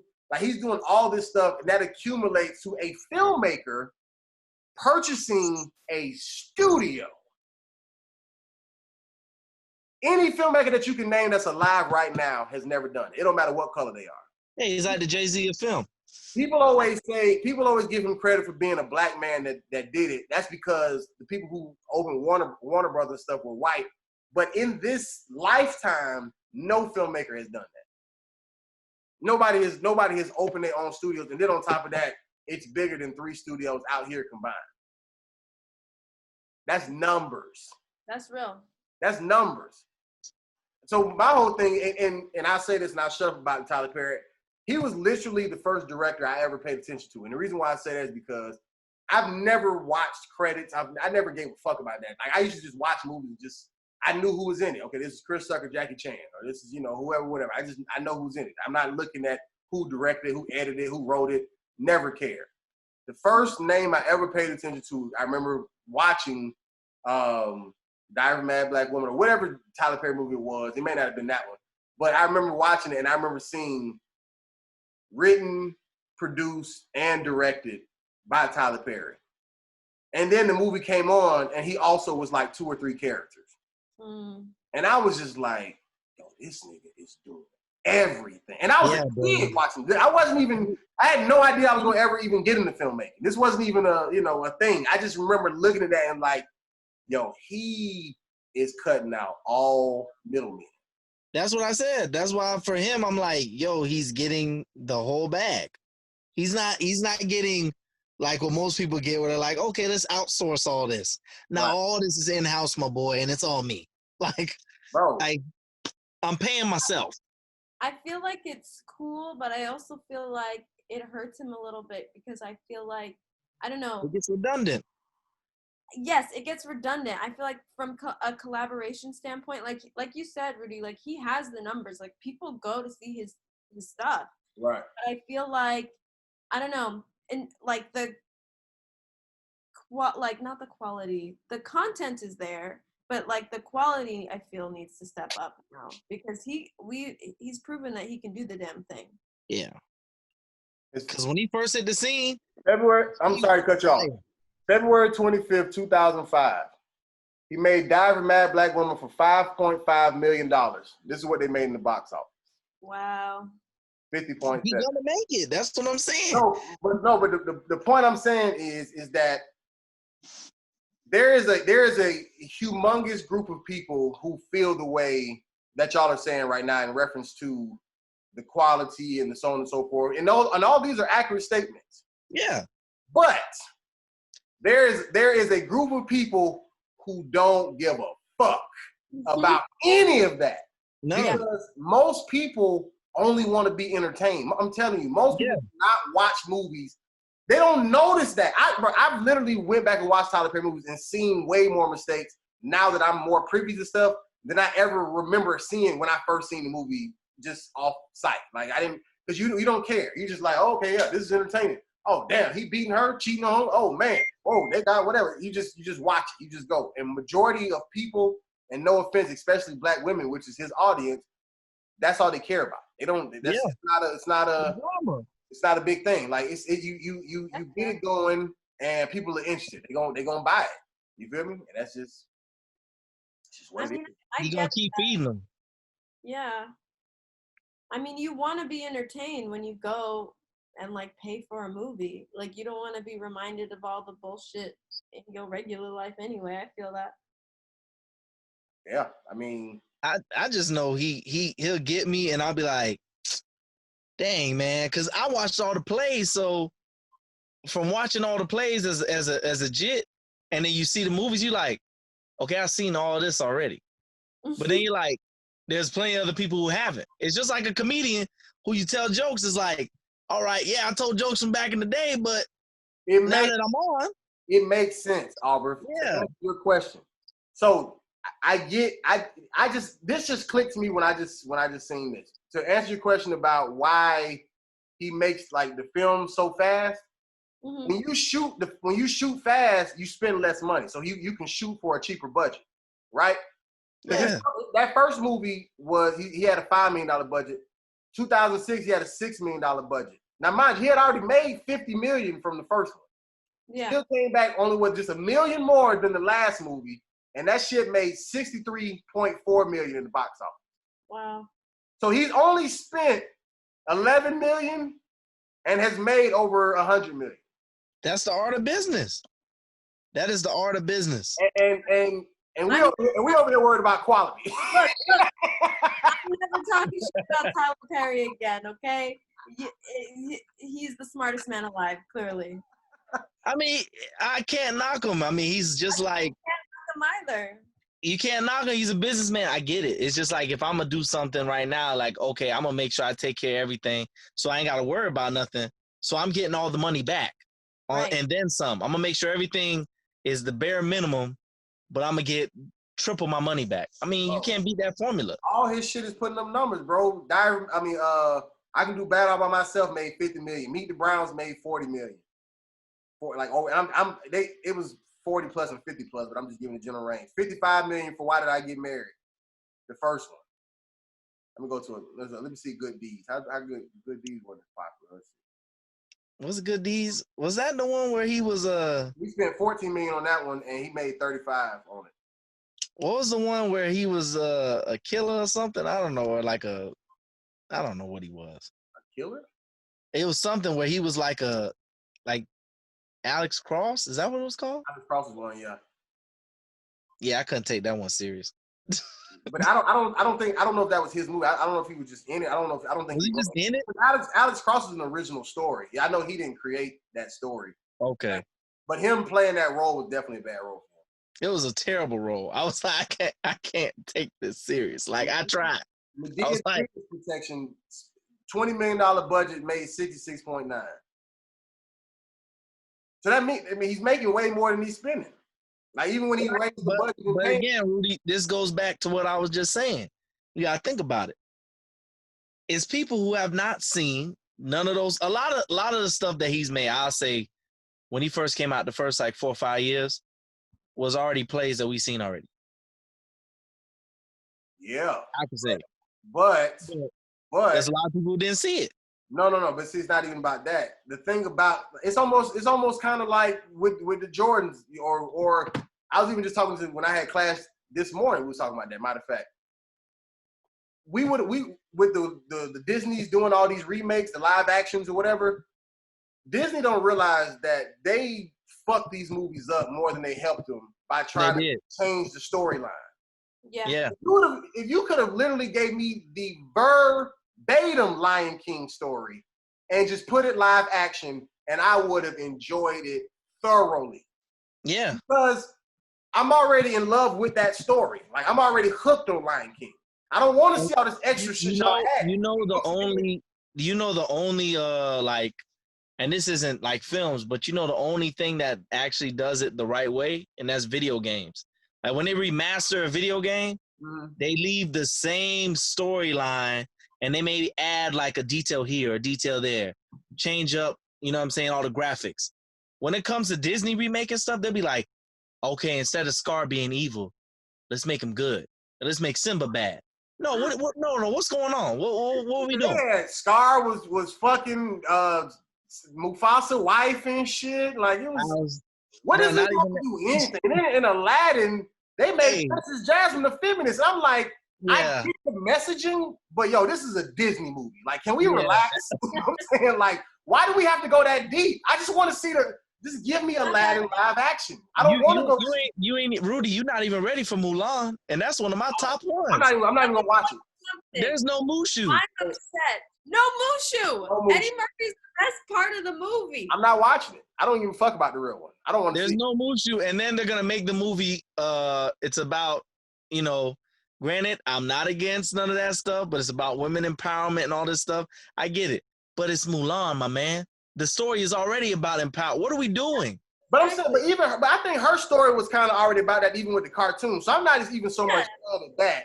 But they're gonna make it more. Like the storyline's gonna change. I feel like it's gonna be too serious of a movie because Eddie Murphy was the comedic relief. You know what I'm saying? So that like you get it that like yo, she's a woman. She ended up being the best, you know, person. And so she even had the line like, "Yo, you trusted me when I was the dude. Like, trust me as Mulan. Like, I'm still the same." So they had a whole song about it, Rudy. Huh? They had a whole song about it in the movie. We are a man. Like, I heard that song not even in the movie. They took out a "Be a Man" in the movie. Yeah, I was like, come on, y'all can't fuck up the song, man. That's the reason why we watched it. When I saw that was removed, I was like, what is the point of the movie now? Yeah, I'm not. What are we doing?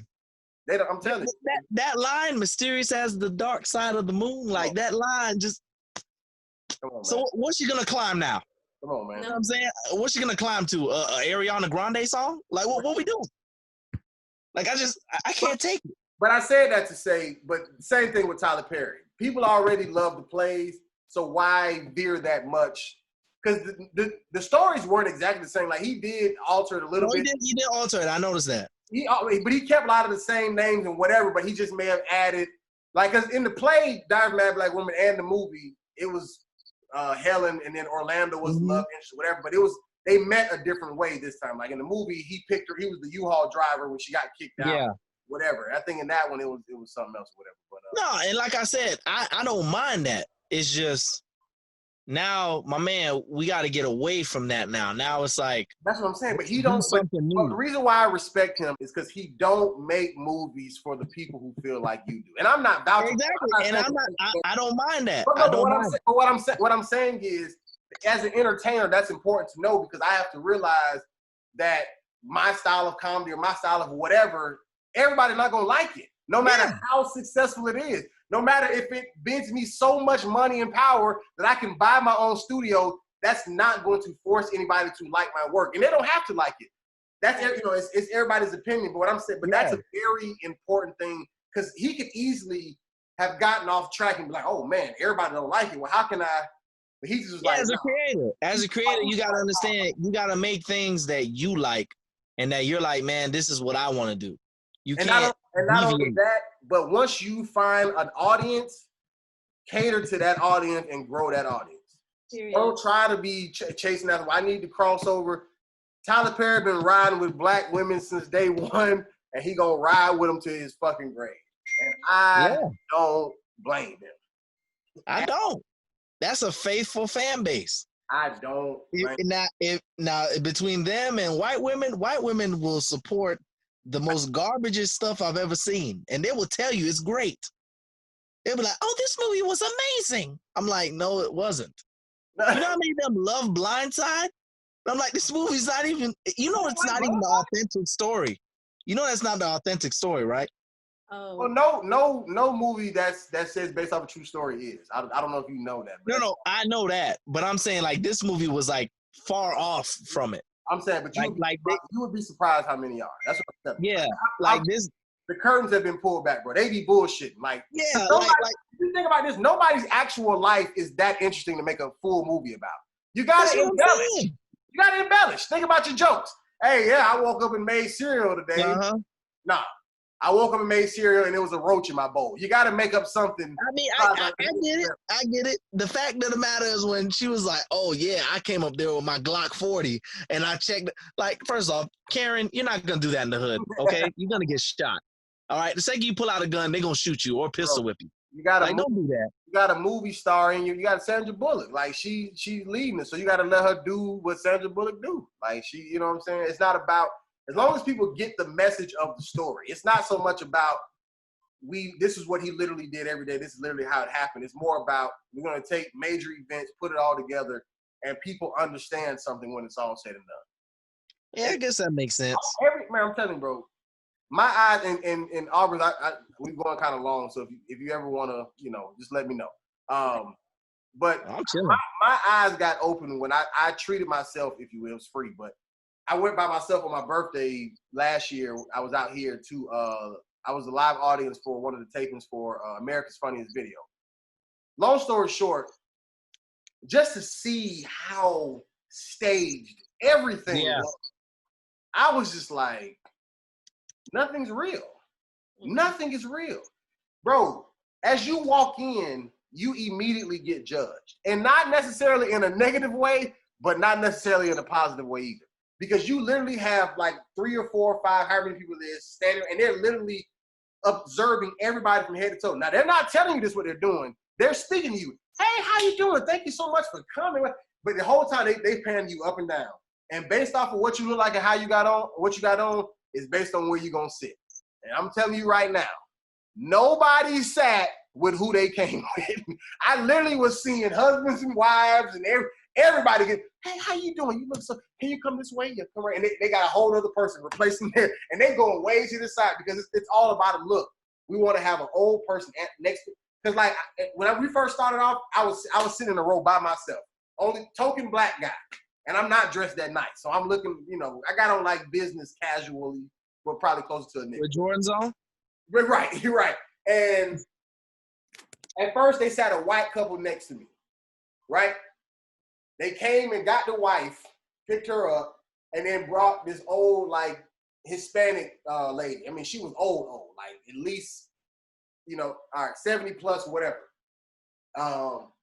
And then they end up moving the white dude and replacing him with, I think maybe, but it like people got moved around so much, like it literally was just like just spotted up like, okay, a young person here with a suit on, an older person here with a younger person with a homosexual here, an older person, a Spanish, and because they wanted to look so diverse and so, we just all here just getting along, you know what I'm saying, like whatever. And then even with the, because the dude who played Carlton Banks is the one, who hosted, Alfonso Ribeiro. Yeah, I heard, yeah.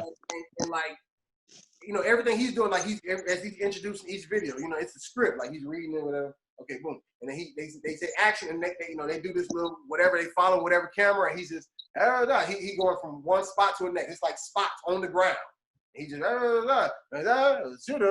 check this out next or whatever. And then it goes to the video, and then he goes and he grabs the clipboard or whatever. He starts looking at the next shit. Hand it back to him. And it's everything. Okay, we need applause now. Applause. Like nothing is. It's just everything is just so set up. So I'm saying that to say like that. It's an old thing, obviously, but to see it, in person it was just way more. Yeah. And to even see the star of the show not even have power on his own show. Like the lady who was the producer, she was a white lady or whatever she was the one running the shit. And she was the nicest lady in the world. Like she would be moving people. Hey, how you doing? I'm so glad you're here. Do me a favor, stand up real quick. Come with me. And then she would just go. And so she was treating him the same way. Like he would try to like be cracking jokes with the audience and stuff. And she would just like, hey, that's funny. Now come look at this real quick. And she would just, like he had no freedom. He had to stick to a schedule, stick to whatever, you know what I'm saying? He's the star. He's the face. He's the one that everybody sees. but did not That's have. crazy because when I was an extra on Ballers, I went through that. I was like, yo, this is not what I thought it was gonna be. Yeah. Because when they came, they were like, yo, we need people who like look like football players, and we just need y'all to go there. Which I fit the bill. You know what I'm saying? The Pop Warner kid. Right. So it is what it is. So like when I went there, I'm like, yo, okay. First off, what we had on, they had clothes picked out for us. They were like, hey, you put this on, you put that on. I'm like, well, what the fuck? Like, I wore this. Like, well, so I'm putting this shit on. Then when we walking through, like, just to see them rehearse the lines, and they're like, all right, now everybody, I need all of you to scream when he says this, when The Rock gave his speech. And they were like, first off, when I saw The Rock, I was like, yo, when you watching the show, it took so much from me because I'm like, wow, this really isn't what I thought. Like, all the emotion, all that stuff, it's like it's added. I'm gonna fuck you up. I'm gonna tell you what else is fake.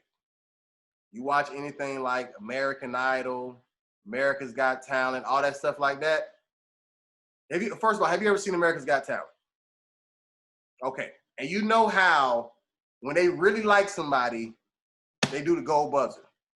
Yeah. They literally will record that exact same scene at least 3 or 4 times to make sure that they get the right reaction. I'm not even bullshitting. Or even worse, say you're a comedian and you come out there and you do your set, right? But for whatever reason, they go back and check the audio, it didn't come through clear. Hey, he got to do that shit again. And you have to do it as if you were first coming out there for the first time all over again. That's weird. So if you were a magician, anything, you just did the trick or whatever, you literally have to do it as if it was the first time all over again. That's wild, bro. That's why I be like, man, it's crazy because it's like all the fun's out of it. When I seen that, I was like, wow. Like, they really be like the makeup, all that stuff. I didn't think makeup was real, like, as far as what it is. But when I seen The Rock, I was like, everybody wears makeup on TV or movies. Yeah, I did not. In the audience, they came and was dabbing our face and shit. Yeah, they were. I'm an extra. Yeah. I'm an extra, and it was. I'm like, bro, I was an audience member. You were extra. You was in it. I was just in the audience. They hold your head up real quick. Rudy, get you here. You would have to freeze you'd have to pause the TV and really zoom in and see the top of my head just to see it. But that's what I'm saying. Like, why are you even paying attention to me? That's the crazy part. When I seen all that, and then they planted a dude in there to like jump up and say lines. We didn't even know. I thought this guy was one of us. Right. He was a real actor. Like, I'm like, what? But see, with the camera, you never know what it's gonna catch, and so they just make it. Because I'm telling you, everything is so like nothing is what it seems like when you watch anything on TV, whatever. Like it's all staged. I mean, this is staged. That's why I record so much, which is why I set up this. I live in a studio. I don't got no separate room. I just pin myself into a corner. Like this was the only thing over here on the empty white wall for the longest. And I was like, well, shit, let me just back over here, put a little dumbass shit over here. This Christmas tree I found. So I was just like, yo. Amazing. Yeah, I've never had a Christmas tree in my life. My mom has never bought a Christmas tree ever. but yeah, but I'm saying, but all of this because I filmed so much and I was tired of having like blinds behind me or a white background or whatever. So it's all everything is just staged, man. Nothing is real. Reality TV shows, all that stuff. I realize that, man. They influence you. Like, hey, so so-and-so was talking about you because, she kind of upset that you went out to lunch with her boyfriend or whatever. So we're gonna take y'all to this man. Y'all gonna meet, and just she gonna kind of bring it up, but I'm just letting you know, like, she is pretty pissed. Now on the other end, they already pissing her off. Hey, so she said she don't give a fuck about your boyfriend. Blah, blah, blah, blah, blah. So by the time they meet and it's go time, and on top of that, people realize that the more involved you are, the longer you stay on and the more attention you get and the more money you get, people are willing to fight and sell out or whatever the case may be. You know what I'm saying? So even reality shows, everything what makes it a reality show is because they're not going off of a script. Like nobody wrote these lines for them to say. So they're just doing reality reactions, if you will, but everything is staged. You know what I'm saying? All these non-famous people having album release parties here, and there's all these people showing up. Or what? It's fake. Like they're getting extras. Hey, come in, you know, to so and so's album release party. You can be on Love and Hip Hop, and they in the audience dabbing all them motherfuckers with makeup. You know what I'm saying? Like everything, nothing is real. I met some dudes that literally, it was a dude and a chick. They literally were extras. I don't know. These were like the Hall of Fame of extras. They were extras on everything. Right. They're like, hey, you know that movie? Yeah, we were extras on that. Hey, you remember that day? Yeah. I'm like, so what is your plan? Right. Like, they're like, no, we do this and hopefully, you know, a director's going to see us and pick us out the crowd. And you know what I'm saying? I'm like, oh, so you're doing this like it's a sport? Like you just think somebody gonna see you catching a ball and be like, I want that. Some people just like to be in the atmosphere. They just want to be able to say, yo, I was on set of Ballers and I seen The Rock. Like that's good enough for them. You know what I'm saying? Yeah. Not really. Yo, it was dudes there that were literally like trying to talk to the DP and stuff like that. And it's crazy how I see how they do it. Like they literally be like, the DP don't even say nothing. He'd be like, I know you just see somebody come over. Hey, my man, come here real quick. Right. You'll never see him for the rest of the day. Come here real quick. Hey, Aubrey, what type of like movies and shows or whatever do you watch? Like what's entertainment in general, like whether it's a podcast, whatever, just entertainment in general. Yeah, I mean, I can try to consume as much comedy as possible, especially like stand up specifically, or I think like not stand up specifically, just like anything that is comedy based, right? Like, you know, things like that. That's what I like to listen to. I feel like for my personal like growth as like an artist or whatever, like I want to tell like Black stories that are like about joy and like laughter and humor, because right. I'm like, I'm tired of seeing 12 years Tarantino movies. Yeah, like I don't need that anymore. Django. Yeah. And Django was really good, but it was one of his best ones. I just didn't like him. Yeah. At all. If I could just get rid of him, it'll be all right. If he could not be in the movie and we could remove 70% of the nigger sayings, I'd have been all right. Mm-hmm. Yeah, I mean, it kind of. Well, I'll let you finish before I start going again. Go ahead, what you were saying. No, but yeah, I was just saying that like, love comedy, love seeing Black people act a fool, you know, live their best lives. What do you? I mean, like, are you watching something now? You binge watching? Is there a show that you watch? Movies that you've seen lately? I just finished season 4 of Insecure because like I said, I love Issa Rae. She's Damn, like, I gotta get into that show. You gotta get in. I actually wrote a note in my phone when you said it earlier. I'm actually watching it. I seen it's free on one of them streaming services I got. So, dude, I usually watch something that's free. I'm gonna watch it. I think it's amazing because I'm like, this woman literally made this show from the YouTube channel, like, and you can go back and watch her YouTube web series, and it's not that it's not good, but like the content's good, but like the quality isn't great. And like she really just a good quality in reference to, you know, just say the story or whatever like that will outdo quality every time, which will go back. That'll stand the test of time. Like whether you like the drama of his movies, they're definitely, because I even watched the first season of The Oval, and they had a lot of bad actors in that show. The Oval, you know, The Oval, Tyler Perry's The Oval. Oh, yes. They had a lot of bad actors. But the storyline was phenomenal. Like I watched it just because, you know, I try to support anything Black. Like I watched Spike Lee new movie, The Five Bloods today. I didn't watch it yet. I'm iffy about it. We'll discuss it after y'all watch. I don't want to. Okay, because I'm iffy about it. One way or the other. I just rather just let you see it. Okay. But so what movie I was just talking about with Tyler Perry? I forgot just that fast. The Oval. The TV Oh show. yeah, the show. Oh right. So they got a lot of bad actors, but the storyline and the twists and turns are very intriguing. You know what I'm saying? So what I'm saying is going back to Issa Rae. I haven't seen Insecure yet, nor have I seen. I don't think anything she's wrote at this particular time. But I can imagine that's what took that internet show over the top. Is what I'm saying. Right. Like, she didn't have the best cameras or whatever, but people was watching this and was just like, this is, because I think that's how Boys in the Hood got, Boys in the Hood got nominated for an Oscar, when it came out. Yeah. It wasn't the best shot movie as a reference to like the quality of camera or whatever, but Definitely wasn't. Great story.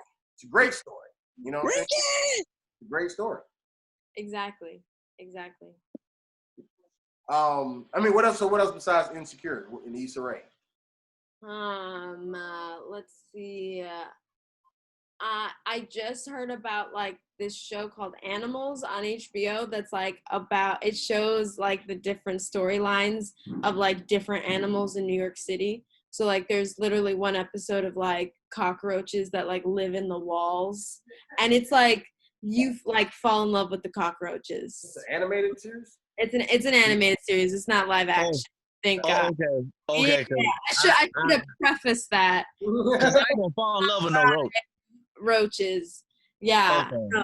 No. There's not flying roaches. Mm-mm. Oh, no. Luckily, I haven't seen any of those in New York. I definitely saw those in Miami. Flying roaches are a totally different breed. Mm-mm. If it flies at me, I'm running away. Burn it down. I have seen hard time felons run from flying roaches. Of course. They're That was terrible. the scariest thing ever. There's a show like that. I gotta watch that. Yeah, dude. It's wild. There's like, I don't know. I feel like every channel now has at least one good show, for the most part. Like I feel like they have to though.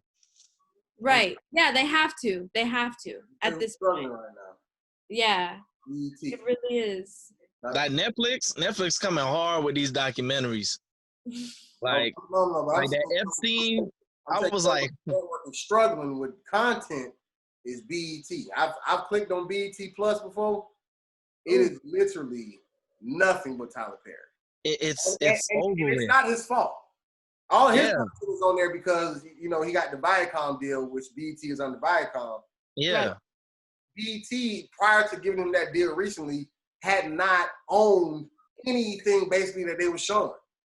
So like they don't have a catalog of anything. Like you literally go in there, you just see. I mean, they got Tyler Perry plays on there. It's so bad. Like they don't have nothing, bro. BET is. But I just don't. My thing with BET is like I feel like they just went left when Buddy sold it. I was like, yo, okay.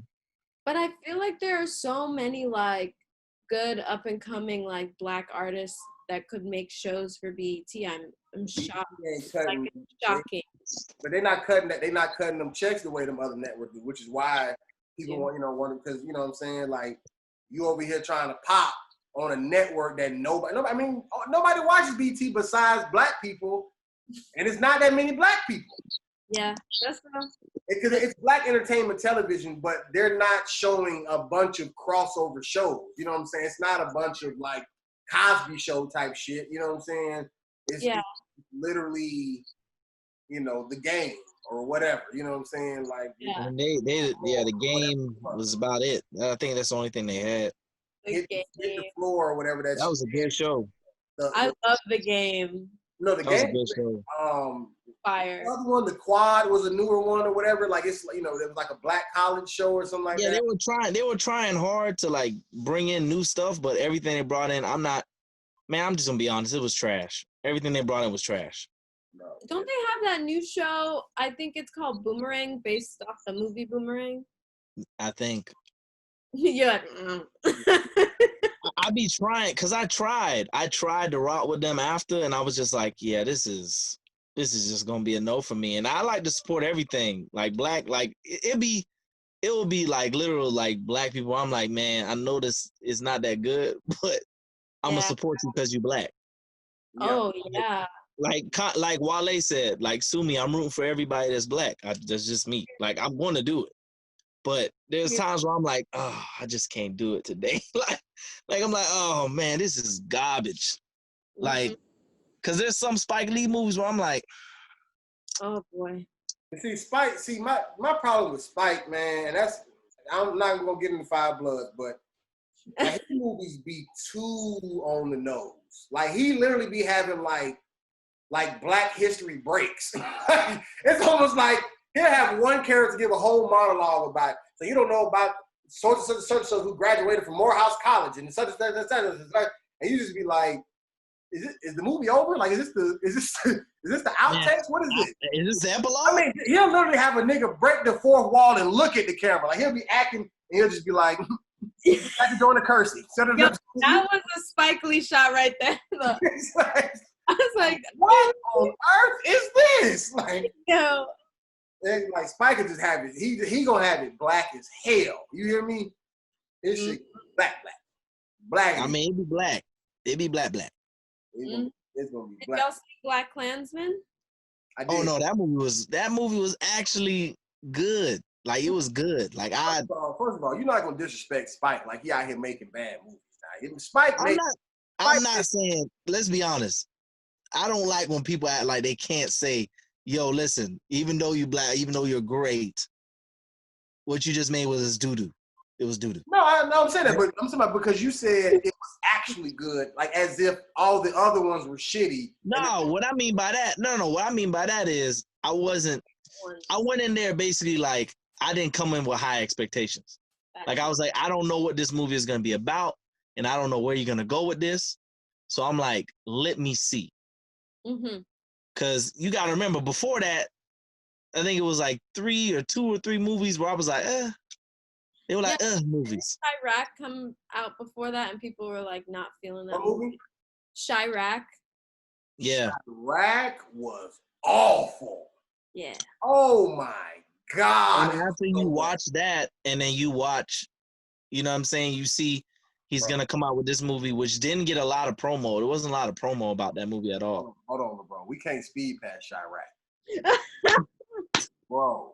I just want to say, like, Chirac, from a theater perspective, I'm like, that's such a cool concept because it's based No. It wasn't the rapping back and forth. It was the execution of it. Like right. it was done in such a dumb way. You know what I'm saying? Like Spike Lee's always gonna have and Wesley Snipes. You know what I'm saying? Like, what the fuck was that? Why did you make them the rap battle motherfuckers who Wesley Snipes and Nick Cannon? Like, who casted this shit? What? I don't know.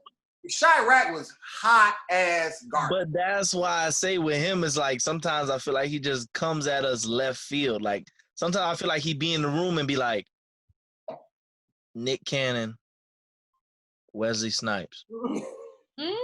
I'm about to shit on niggas. Bro. and then when it comes, we're like, what? I mean, I get it. Like when you creative, like you think of shit that don't make sense to a lot of people. I mean, you think about this. Imagine if this movie had never came out and somebody came and pitched and you was like, yo, hey, I got these turtles. They're going to mutant into some teenagers. They're going to be really good at karate because they got trained by a rat. And they live in a sewer and eat pizza. Let's make this movie. You're going to be like, yo, that's the dumbest shit I've ever heard in my life. Bro, look at the Matrix. Shit I've ever heard. No, that's going to be cool. We're going to call it the Teenage Mutant Ninja Turtles. Okay? And they're going to be turtles, but they're going to be ninjas. And they're going to fight, and a rat going to train them, and they're going to love pizza. You're going to be like, yo, what the fuck are you talking about? Get this. The rat's going to wear a robe. Masterpiece, huh? Get this. The rat's going to wear a robe. Right. And he's going to have a little stick, and he's going to be called Splinter. Yeah. Master Splinter. All the turtles are going to be named after famous painters. Right. And get this. They're all going to have colored headbands.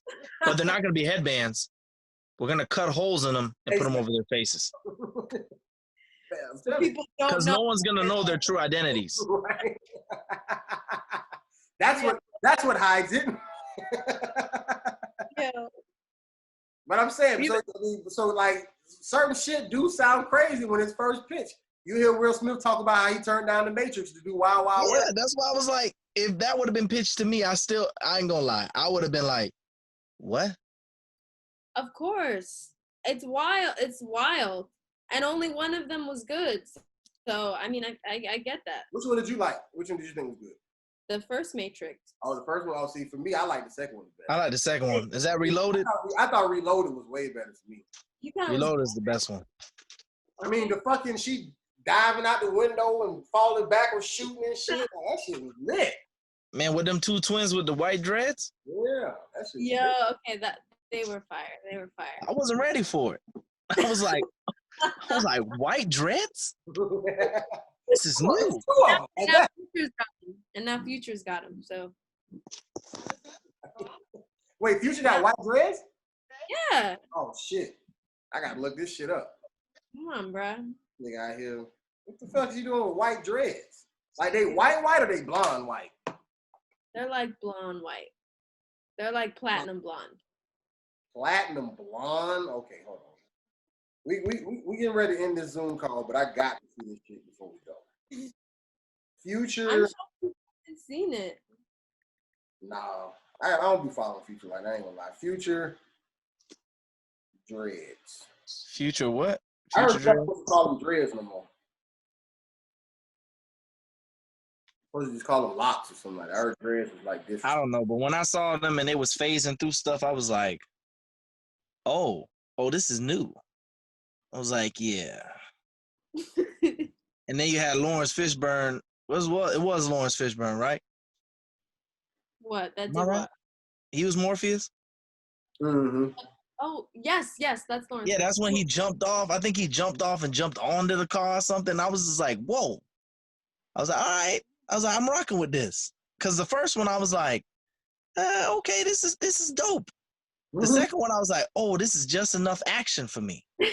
It's like, yes, because the first one didn't have enough action for me. I'm sorry. It just wasn't enough. That boy Future like a whole auntie in this picture. That run into the store real quick. Man, look like he's supposed to be having on a muumuu dress. That boy a whole auntie out here.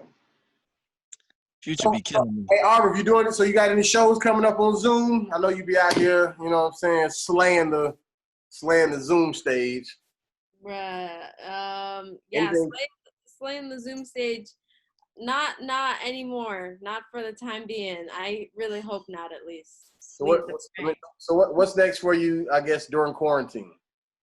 What is next for me during quarantine? I'm restarting my podcast. I do an anime podcast. Oh, snap. Would love to have either of you. Anime meaning like it's in anime or you talk about anime? I talk about anime. Oh, I was like, yo, that's dope. Like you literally record a whole podcast and then somebody puts it in anime form? Could you imagine? If it was possible. That's a budget. I wish I had that, but thank you for thinking I have that budget. But I'm trying to think, it gotta be some type of way to do that. Don't isn't there like an app that you can put a picture or something in like a cartoon form? It gotta be. Is. That would be crazy. That would be fucking. That shit would pop. It would have to pop because it would be literally. I just don't know how you do it. I don't know anything about cartoons. I just know it wouldn't be realistic for me because if I'm an anime, I'm gonna have a 12-pack. Oh yeah, for sure. No, I'm definitely gonna be a dime for sure. I'm gonna have like a full beard. You feel me? Everything that we're not, we're just adding on. That's all. Rudy, I'm gonna have a full beard. I'm gonna have dreads. It's gonna be crazy. I'm gonna suddenly become light skinned. It's just gonna be a lot. It's gonna be a lot. I'd watch that anime though. That sounds fire. No, that would be dope. I mean, whenever I don't know much about anime, but I can. That's fine. I can talk about anything. You know what I'm saying? I know a little bit. I watch My Hero. And, My Hero. I love My Hero. I seen the last anime thing I seen somebody had me watch. It was called like Motherfuckers or something like that. It's on Netflix. Yes. That's what I thought about when you were talking about. I ain't watched that. Because I know that had. I haven't seen it. It looks dope. No. It's literally. Like almost like some Grand Theft Auto style like that's like the gang shit that goes on in it. It almost reminds you of almost like the Green and the Grove Street and whoever it was. Gang, it almost kind of have that type of West Coast feel to it, but it's still a anime that was created by an Asian person. So it's pretty dope. It's pretty dope. That's dope. Okay. Yeah, I just be watching like Attack on Titan, My Hero, and if you can't like, and it's spelled like MFKZ or something like that. Like if you want to look at it. Oh, that's the one with the thing with the black head. Mm-hmm. Yeah. Mm-hmm. Dang, that sound bad, but you know what I mean. I was gonna say with the black character, but I was like, I actually don't know. But see, and I'm gonna leave it up to y'all discretion, because see, I think he is black, just based off of the movie itself. But I'll let y'all see it and how it works out. I mean, from the little promo when you put on Netflix, he looked black to me. Sound black. Back to me too. No, for sure. But just watch it. Just watch. Okay. It. Just watch. Watch that and watch Five Bloods. Let me know what you think. Oh man, I'm so scared to watch that. Well, well, for one, I do appreciate both of y'all showing up, because I'm glad I invited y'all, because I would have been by myself if not, obviously. Because when I tell you, literally everybody bailed within an hour or less. And this was after we had a whole discussion about moving it to Friday and everybody agreeing and so on and so forth. And then we had all day. Now, mind you, this is a 9 o'clock time for most people, 6 o'clock for me because I'm on the West Coast. Right. So they had from basically whenever they woke up to 8 p.m. to tell me that they wasn't coming. These niggas waited to 8:25, 8:15, 8:45. Hey, I ain't gonna be able to make it. I like how you're not gonna be able to make it to a Zoom call. Like it's not like you're meeting up somewhere. Like, hey man, I'm not gonna have my phone. Let me tell you what's crazy. 99% of the people who get on anything with me, they have to do two things: show up and talk. They don't have to edit. They don't have to post. They don't have to schedule. They don't have to worry about making sure everybody's on the same accord, inviting guests. They don't have to worry about any of that stuff. Show up at the time we said and talk. That's it. Can't even do it. Rudy, you talking to somebody who does podcasts and skits. I understand. Trust me. Bro, I literally, and I know we just said about to end this, but y'all talked about a very sensitive subject. I really, if I could do so much more if I just had somebody who stability. I don't even need somebody who knows how to do something. I just need them to be willing to do it because I know how to teach you how to do it. You know what I'm saying? Like anything that I would ask anybody to do, it can be taught. You get what I'm saying? Like it's not rocket science. And the more that you do it, you'll just constantly get better at it. You know what I'm saying? But I can't even get people to dedicate to just that one thing. And that's not everybody. I'm just saying, but on a grand scale, you can't get. It's hard to get everybody on one accord to see the purpose in why we do this. Like I don't do this just because I'm bored, but like I was explaining to you earlier, we're not build something. Nobody. I can't afford. I only got 2,145 followers on Instagram. I can't afford for even those amount of people to even have an inkling of, oh, I guess Rudy don't do comedy no more. We don't see nothing. Mm-hmm. We don't see no videos. I can't have them think that. Because if they don't know I'm doing it, then the rest of the world definitely don't know because I only got 2,000 people right here. I got 868. It's literally all about me constantly just putting my face on the internet. And it even goes back to what I said about BET, about the content. When you constantly have content on the internet, people may not watch it now. But people will watch this shit, years from now. They're like, oh, let me go see one of the old videos they did. Or you'll just have stuff up here for people to always be able to watch. You know what I'm saying? But when you don't post anything and you don't whatever, then it makes it harder. But I try to do things with people because I believe in the strength in numbers, type of thing. I'm not a person who's like dying for the spotlight or anything. Like I be wanting to do things as a group, but people don't see the importance of the business part of the showbiz. You know what I'm saying? Like they don't realize how serious it is when we push stop, we're no longer recording, and we're saying, okay, listen, this is XYBZ. You know what I'm saying? That's when a lot of people check out. They just want to. It's kind of like, you gotta remember, a lot of people just there just for, oh look, okay, I'm coming to do this thing. Like, I write scripts for people. Mm-hmm. And they'll literally come there and be like, oh, I ain't read it. I'll be like, okay, that's fine. I mean, we only got this much hours of daylight to shoot, but we got enough time for you to figure it out. That's fine. Let's do that. But like, that's what I'm saying. Like, you got to remember, one thing I've always remembered is people are not going to see the bigger picture. Right. Because if they did, everybody would be a millionaire. 100%. Everybody would be a millionaire. Everybody would be a billionaire. No, there would be no homeless people. There will be nobody out here working a 9 to 5 because everybody sees the bigger picture. Most people gotta remember that. like this. This is all they see. Yeah. What's right in front of me right now? Like, what do I do today? What do I do about today? Not what can I do today that will, help you tomorrow. catapult me later on down the line. You know what I'm saying? Like, it's all about sowing seeds. It's all about constantly putting stuff out there, even with bad movies or whatever. It's out there. Let people see it. Yeah. You know what I'm saying? Like, even with the whole, like, Tekashi 69 is a prime example. Like, as much as people hate him for whatever the reason is, and I don't listen to his music, not because of him snitching, I just never listened. I mean, but there's nothing wrong with Snitch 9. He just put his content out there.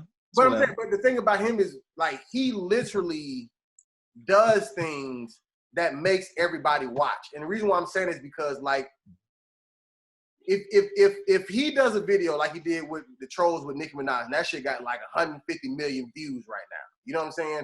And the song ain't talking about a bunch of nothing, but for one, Nicki Minaj is half naked majority of the time. So that's one draw. But on top of that, like, he came out of jail still talking shit. So now that when you're talking shit, the people who you're talking shit about and the people who know them and the people who are fans of them are like, hold on, what he said about who? Mm-hmm. And now everybody who hated you and everybody who loves you is all watching you. So it doesn't matter. And people who are cutting checks, they don't give a fuck how you got 150 million views. Mm-hmm. If you got 150 million views, here you go, sir. Check. You're producing. It's all about producing. They don't care about all the extra stuff. It's like, oh no, he produces numbers. I don't really care about how good of a person you are. That don't matter. You making money. Comedy club. They don't give a fuck if they don't have to think you funny. They just want to know how many tickets are you selling. Period. That's it. There are a bunch of 17-year-old girls on TikTok who now have Netflix deals, and I'm like, yeah. I'm glad you brought up TikTok because that was something you asked me earlier. Yes. Quick story. 2018, a comedian friend of mine in DC. I had moved to Miami by this time, and he was like, "Bro, you need to do your dance videos on this new app called TikTok." And I'm like, "Bro, what the fuck is TikTok?"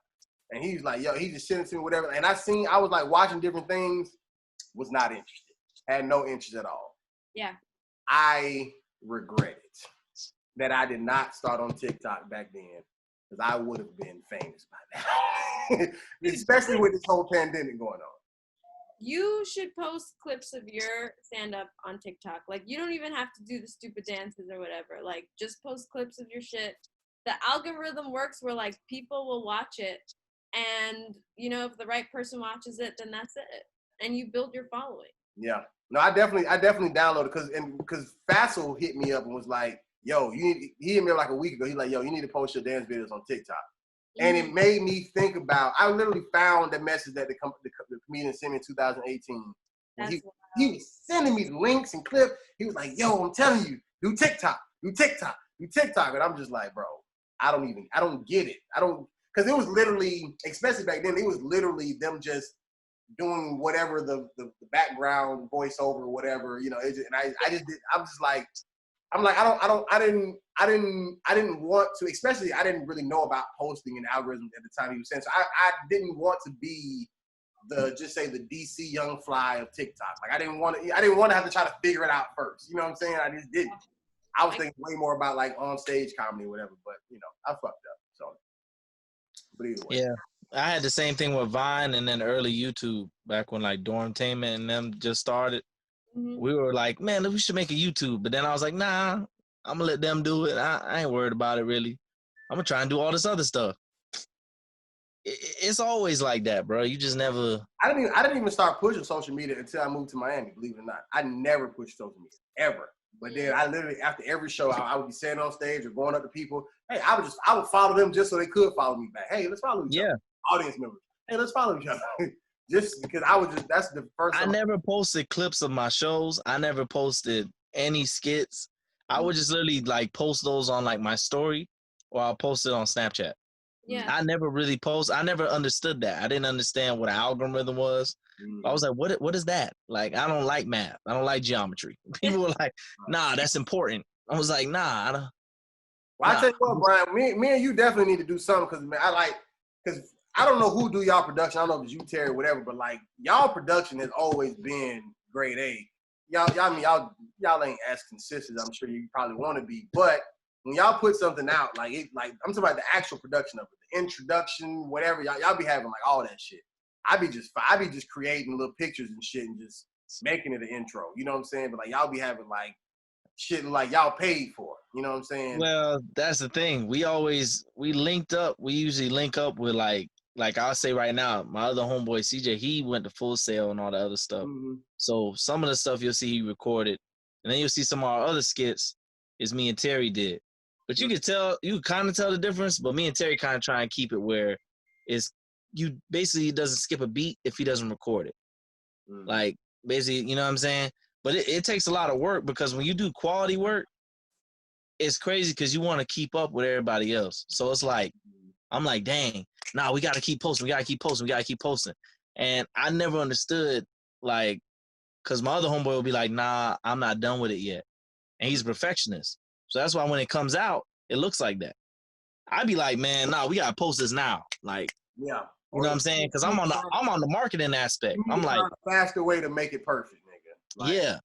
We don't got time for you to take your time for this shit. That's real. Yeah, like we're not on yet. Like when we get on, we'll worry about that. But we're not on yet. Like, and even then, you'll have more people hired so he can still get out of that fast amount of time with a and not that you have to do it the Tyler Perry fast, but in reference to like somebody feeling like, yo, I'm gonna need like 2 months to sit with this, and like, nah, bro, chop that shit up. Like how you see like Seth Rogen and what's his other name? The other dude, James Franco. I always forget his name, huh? James Franco. Yeah, like you always see their movies how they be doing it, but they be spaced out. They don't be like back to back. Yeah. But that's like how I want to get it to. Like, all right, I'm putting stuff out. You know, the movie is different. I'm saying Instagram shit is that's some everyday shit because people ain't watching a movie every day, but people always doing this. Always. Yeah, always. And even that, man, even like my car events and my skits, bro, people don't understand the work that go into just a 1 minute skit. 1 minute video, it took you 3-4 hours. Mm-hmm. I'm talking about I'm in there like recording and editing that shit and posting. And I'm talking about I'm in there like, yo, okay, we didn't say that line long enough. Okay, man, I didn't record the audio. Like, and people will be like, oh, view, oh, I like it. No share, no nothing. Or somebody, I've had people literally comment underneath, LOL, this is funny. It's funny as hell. Then they'll see me in person. I'll be like, yo, you like my stuff? He'd be like, yeah, I love it. I don't send it to nobody, though. I'll be like, what's the point? Like, sharing is too much, man. You're asking too much, man. I understand that now. That's why I'm like, I go back to how I am now, like how I used to be. I just be like, people walking up to me, like, yo, you need to do this, that, and the third. I'm like, yeah, okay. I'm not looking for it no more. I don't even send out my links to my podcast no more. I be like, yeah, y'all see it. Yeah, I just post, nigga. I don't look at nothing. I literally just, I figured out I know for a fact the algorithm works. The more you post, the better chance you give yourself to be seen. That's just a numbers game. So I don't look at how many. I mean, I see the views and whatever, but I'm saying I don't gauge it off of it. I don't see, oh, this is only 100, this is 300, whatever. I literally just post, and I don't look at whatever that post again until I get a notification that somebody had a comment or whatever like that. Yeah. I just post shit. I just go. You know what I'm saying? It took me so long. It took me so long to learn that though. Yeah. Because I used to post stuff and I'd be like waiting. And I'd be like, dang, ain't no comment or nothing. Now I post a video, 9 hours go by. I come back and get it back in there. Oh, it's 17 comments, 38 likes. I'm like, oh, dang. Okay, that's cool. Boom. What's next? Like, I'm not worried about that. Yeah. Yeah. It also depends like what time you post and like what day. Like it's crazy. Mhm. It's nothing anybody tells you. You just have to figure it out somehow. It's really just everybody has their day. You know what I'm saying? It's just gonna take some people longer than others, but like you just have to put out content. And some people, you It's just know, blow up quicker than others or whatever the case may be. You know, it depends on who sees it. And yeah. you know, I even learned this from Gary Vee. I don't listen to him that much, but I remember him talking about like never take any one view for granted. Because even if you only got 23 views, you don't know who was one of those views who seen it.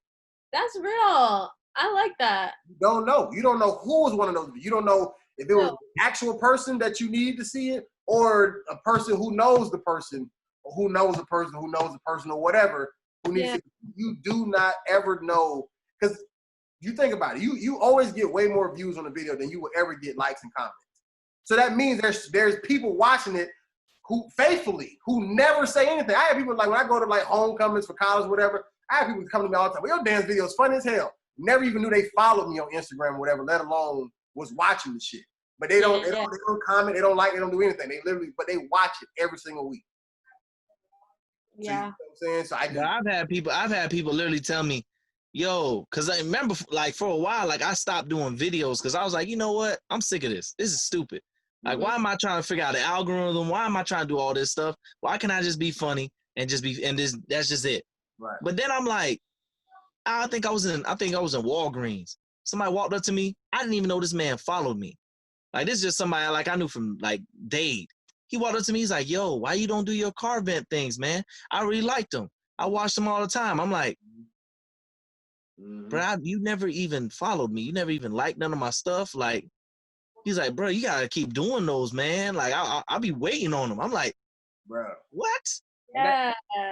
That goes for stand-up as well. I learned the algorithms of stand-up in the sense of the more open mics you do, the more shows you'll get booked on, because other comics is what helps you get booked. Like when I got to Miami and I was like, I just literally had people just referring me, like especially Matt Dernday. I don't know if y'all know Matt? Y'all know the white comedian? Matt looked out for me probably. Manny was probably the only person who looked out for me more than Matt, but that's because Manny was actually putting the show on. But as far as somebody who didn't have control of the show, but still kept getting me on shows, like he just kept vouching for me. Like I would just, that's how I met Fassel and all these people. They was like, yeah, man, Matt Dernday told me you was funny. Like, hey, you want to do this show? And then we just do it. And then, but I've seen other comedians when I was in DC, I would only do open mics that I put on or shows that I put. I wasn't doing open mics every night.